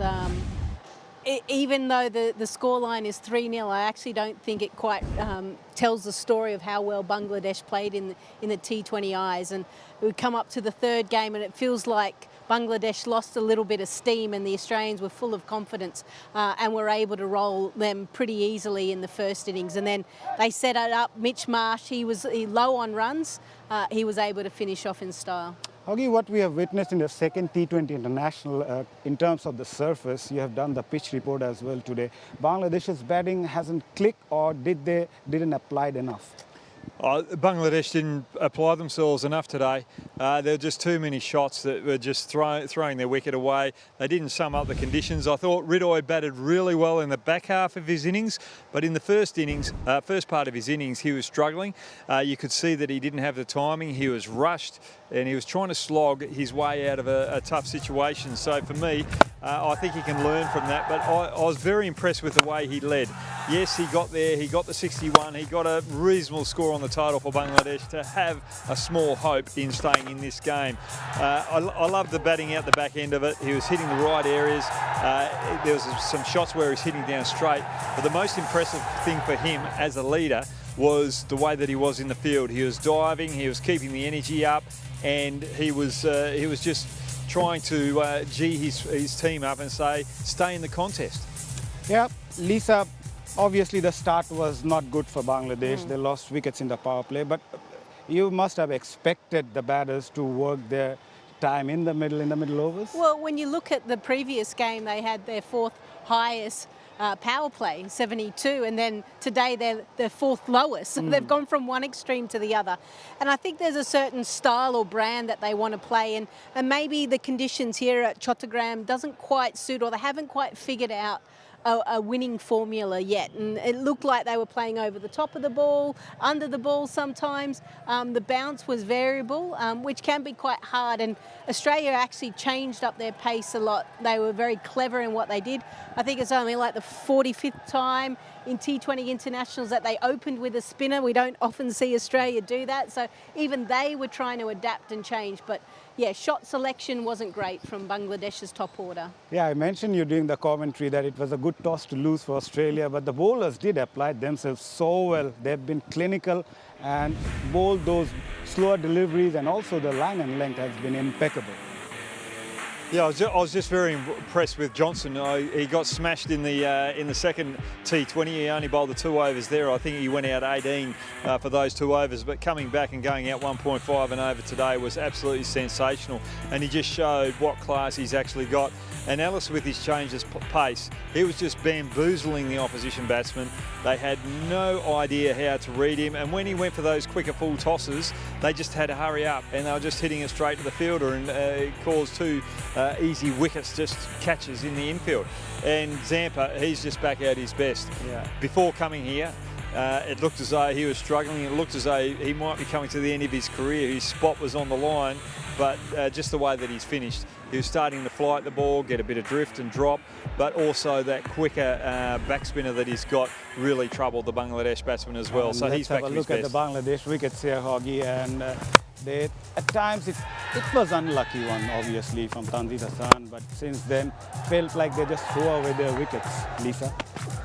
Yeah, I think there was an element where they wanted to get on and be the aggressor, but changes of pace, like I mentioned about the variation as well, trying to go over the inner circle, a little glove on that one as well. Things didn't really go their way. Again, trying to play against the turn, not that Nikhil Chowdhury turns the ball a lot, but so many catches in that mid-on, mid-off area, just weren't able to get the elevation. Augie, what about the spinners and the pacers? Obviously, the Australian bowlers did put their hands up, and one bowler that stood out, Spencer Johnson. He has been phenomenal, best economy by an Australian in this format, outstanding. Yeah, it was an outstanding performance. He was just hitting the right lines. It wasn't so much the length, it was the right lines. He wasn't giving the Bangladesh batsman any room, and there was a little bit in the wicket for him with the extra bounce as well. So he used his pace extremely well and his height. But he's complemented with Ellis out the other end, who is slightly shorter in stature, using those variations of slower deliveries. But there's Spencer Johnson. Look at that grouping.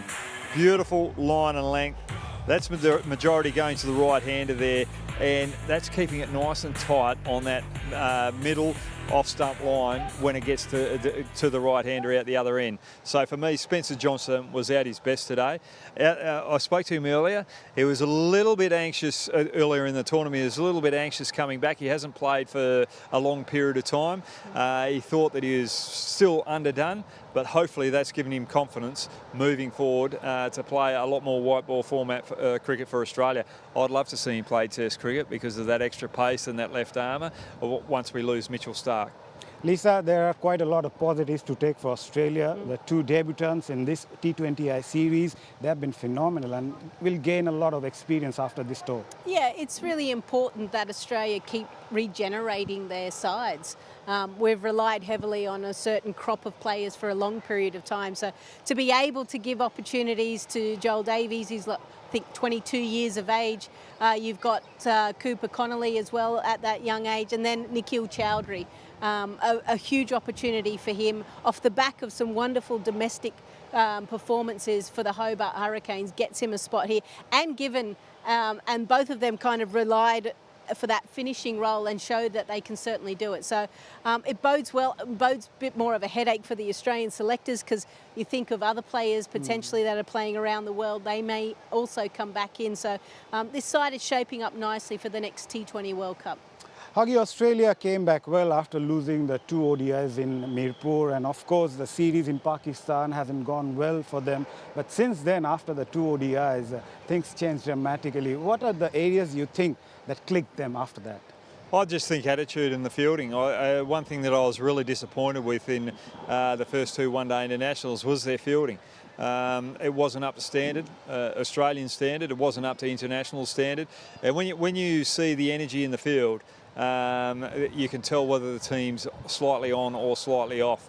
I think going through the best teams in the world, you don't that Australia have produced. You don't have to look at what's happening with the bat and ball contest. You look out where the fielders actually are, and the fielder fielding on one side of the wicket, he throws out the stumps. You can see the movement on the other side of the wicket moving up. That wasn't there in that first 2 one-day internationals, but once they got to the 3rd one-day international, you could see that movement in the field, and they were all backing each other up, and that's basically where you can see the standard. Right, backing each other up. Lisa, you want to say something? Yeah, I think also the fact that senior players coming back in, Mitch Marsh, Tim David, those type of players that have played for Australia and played around the world, that experience, that calming effect, it feels like when Mitch Marsh is around, the players just automatically lift. He's got that kind of ability. So it's important, and I've always believed that having a bit of youth and experienced players in amongst the 11 is really important. Right. And Lisa's right in that particular point. But on the flip side of that, the youth have got an opportunity. And a couple of these players haven't had that longevity in first-class cricket to get that opportunity, so they're being given an extra opportunity that probably shouldn't have been there. And when you get that opportunity, your energy should be high as a kite, and it wasn't there at the start. So Lisa's right in a point. There's no senior leaders there in those first couple of games, but as a youthful, you've got to take the opportunity. Right, we'll talk more about the Australian chase and also many more points after the break.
mate. Well bowled. Welcome back to S Developers Present Straight Drive, and let's have a quick look at the Aussie domination with the bat in this game. They have been ruthless. Least to say, obviously, skipper Mitch Marsh right at the top, 60 of 28. English missing out, also Conley, but Renshaw and David finishing things off in style for Australia as they go on to win by 7 wickets in the end. Lisa, I was mentioning about Mitch Marsh, the type of ruthlessness he has shown with the bat. He's a leader and showed what he's capable of, leading from the front in this chase. Yeah, he's in wonderful form, and he's probably a bit disappointed in how he performed in the first 2 T20 internationals, but I thought he was belligerent on length. Anything that was full in the slot, he literally put it over the rope quite comfortably. It was almost like the Australians just wanted to put a bit of icing on the cake here. They've been building up and had to work hard to win the first, then the second T20, and the third was just it was just a dominant performance with bat and ball, and he wanted to ensure that. And I'm sure he would have been a little bit disappointed that he didn't finish it off. But yeah, still a wonderful innings there. 7 4s and 4 6s, Augie Mitch Marsh. He came up with a positive frame of mind. Least to say that, but still, you need that ruthlessness as we see from the Aussies. Yeah, 47% of his scoring shots were over mid-off and cover. That just shows how dominant he is, how on top of the bowling he was. If the bowlers went short, then he went over square. You did not know where to bowl to him. They had a deep mid-on to the medium paces for a start there, so he didn't want to go over that mid-on region, so he's just giving himself a little bit of room and just trying to target that mid-off area. They had no answers. They didn't want to bowl any slower balls to him. They couldn't change the length. There was no Yorkers there at all. And Bangladesh deserved what they got with the ball, especially with the medium paces. Lisa, how did the conditions change all of a sudden when Bangladesh were batting? It seems like it's a bowling track, but when Australia came, it's completely different. I don't think the conditions changed too much. It's probably a bit of a mindset, right? You come out there, win the toss and expect to bat and expect to put a big total, but then you only get 109. So you're down in confidence as you kind of walk out there for the second innings, and then Mitch Marsh just stands there and with his big frame and just says, good luck bowling to me, and goes bang straight away. I mean, it's hard to come back from that. But yeah, disappointed. I think Phil Simmons would be disappointed that there wasn't as much fight from the Bangladesh bowlers, because if they're going to challenge the best teams in the world, even away from home, then sometimes you've just got to show a bit of grit and determination, and they didn't necessarily do that with the ball in hand. Yeah, but still Bangladesh were good in the first 2 ODIs in Mirpur, but obviously they can take some positive out of that 2 ODIs. What are the areas coming from ODIs to T20Is that could have worked better for them in the end? Oh, look, I think they're looking for the boundary way too much. They're not sizing up the delivery that they've got to attack, and they don't really have a plan. When they're under a little bit of stress, they seem to want to just tug it to the leg side. They're not accessing the other areas of the ground. So for me, as a bowler, you can sit there and really keep it nice and tight when they first come to the crease. So for me, I think they've got to look out more scoring options when they come out to the crease and play the percentages, not go across the line like they were doing. But the other thing is, Lisa brought up a great point there. With the ball, you want to see that fight right to the end. Even though you've got 100 on the scorecard and you feel as though you're out of the game, you want to see bowlers going in there. You're not scoring runs off me, Mitch Marsh. I'm going to find the answers. I'm going to be in the fight. I did not see any of that today. And sorry, Lisa, but this is a second series where they've played the third game and they've had a poor total when they batted first. Yeah, I think sometimes when you come up against a certain side, a certain opposition, you get caught up in trying to go toe for toe, and maybe it's that 6 hitting. They know the Australians are quite belligerent and they find the clear the boundary easily. I still think you need to know what your strengths are, and obviously players from the subcontinent, Bangladesh, can hit a lot squarer, and that may be you can actually skin a cat multiple ways. It doesn't.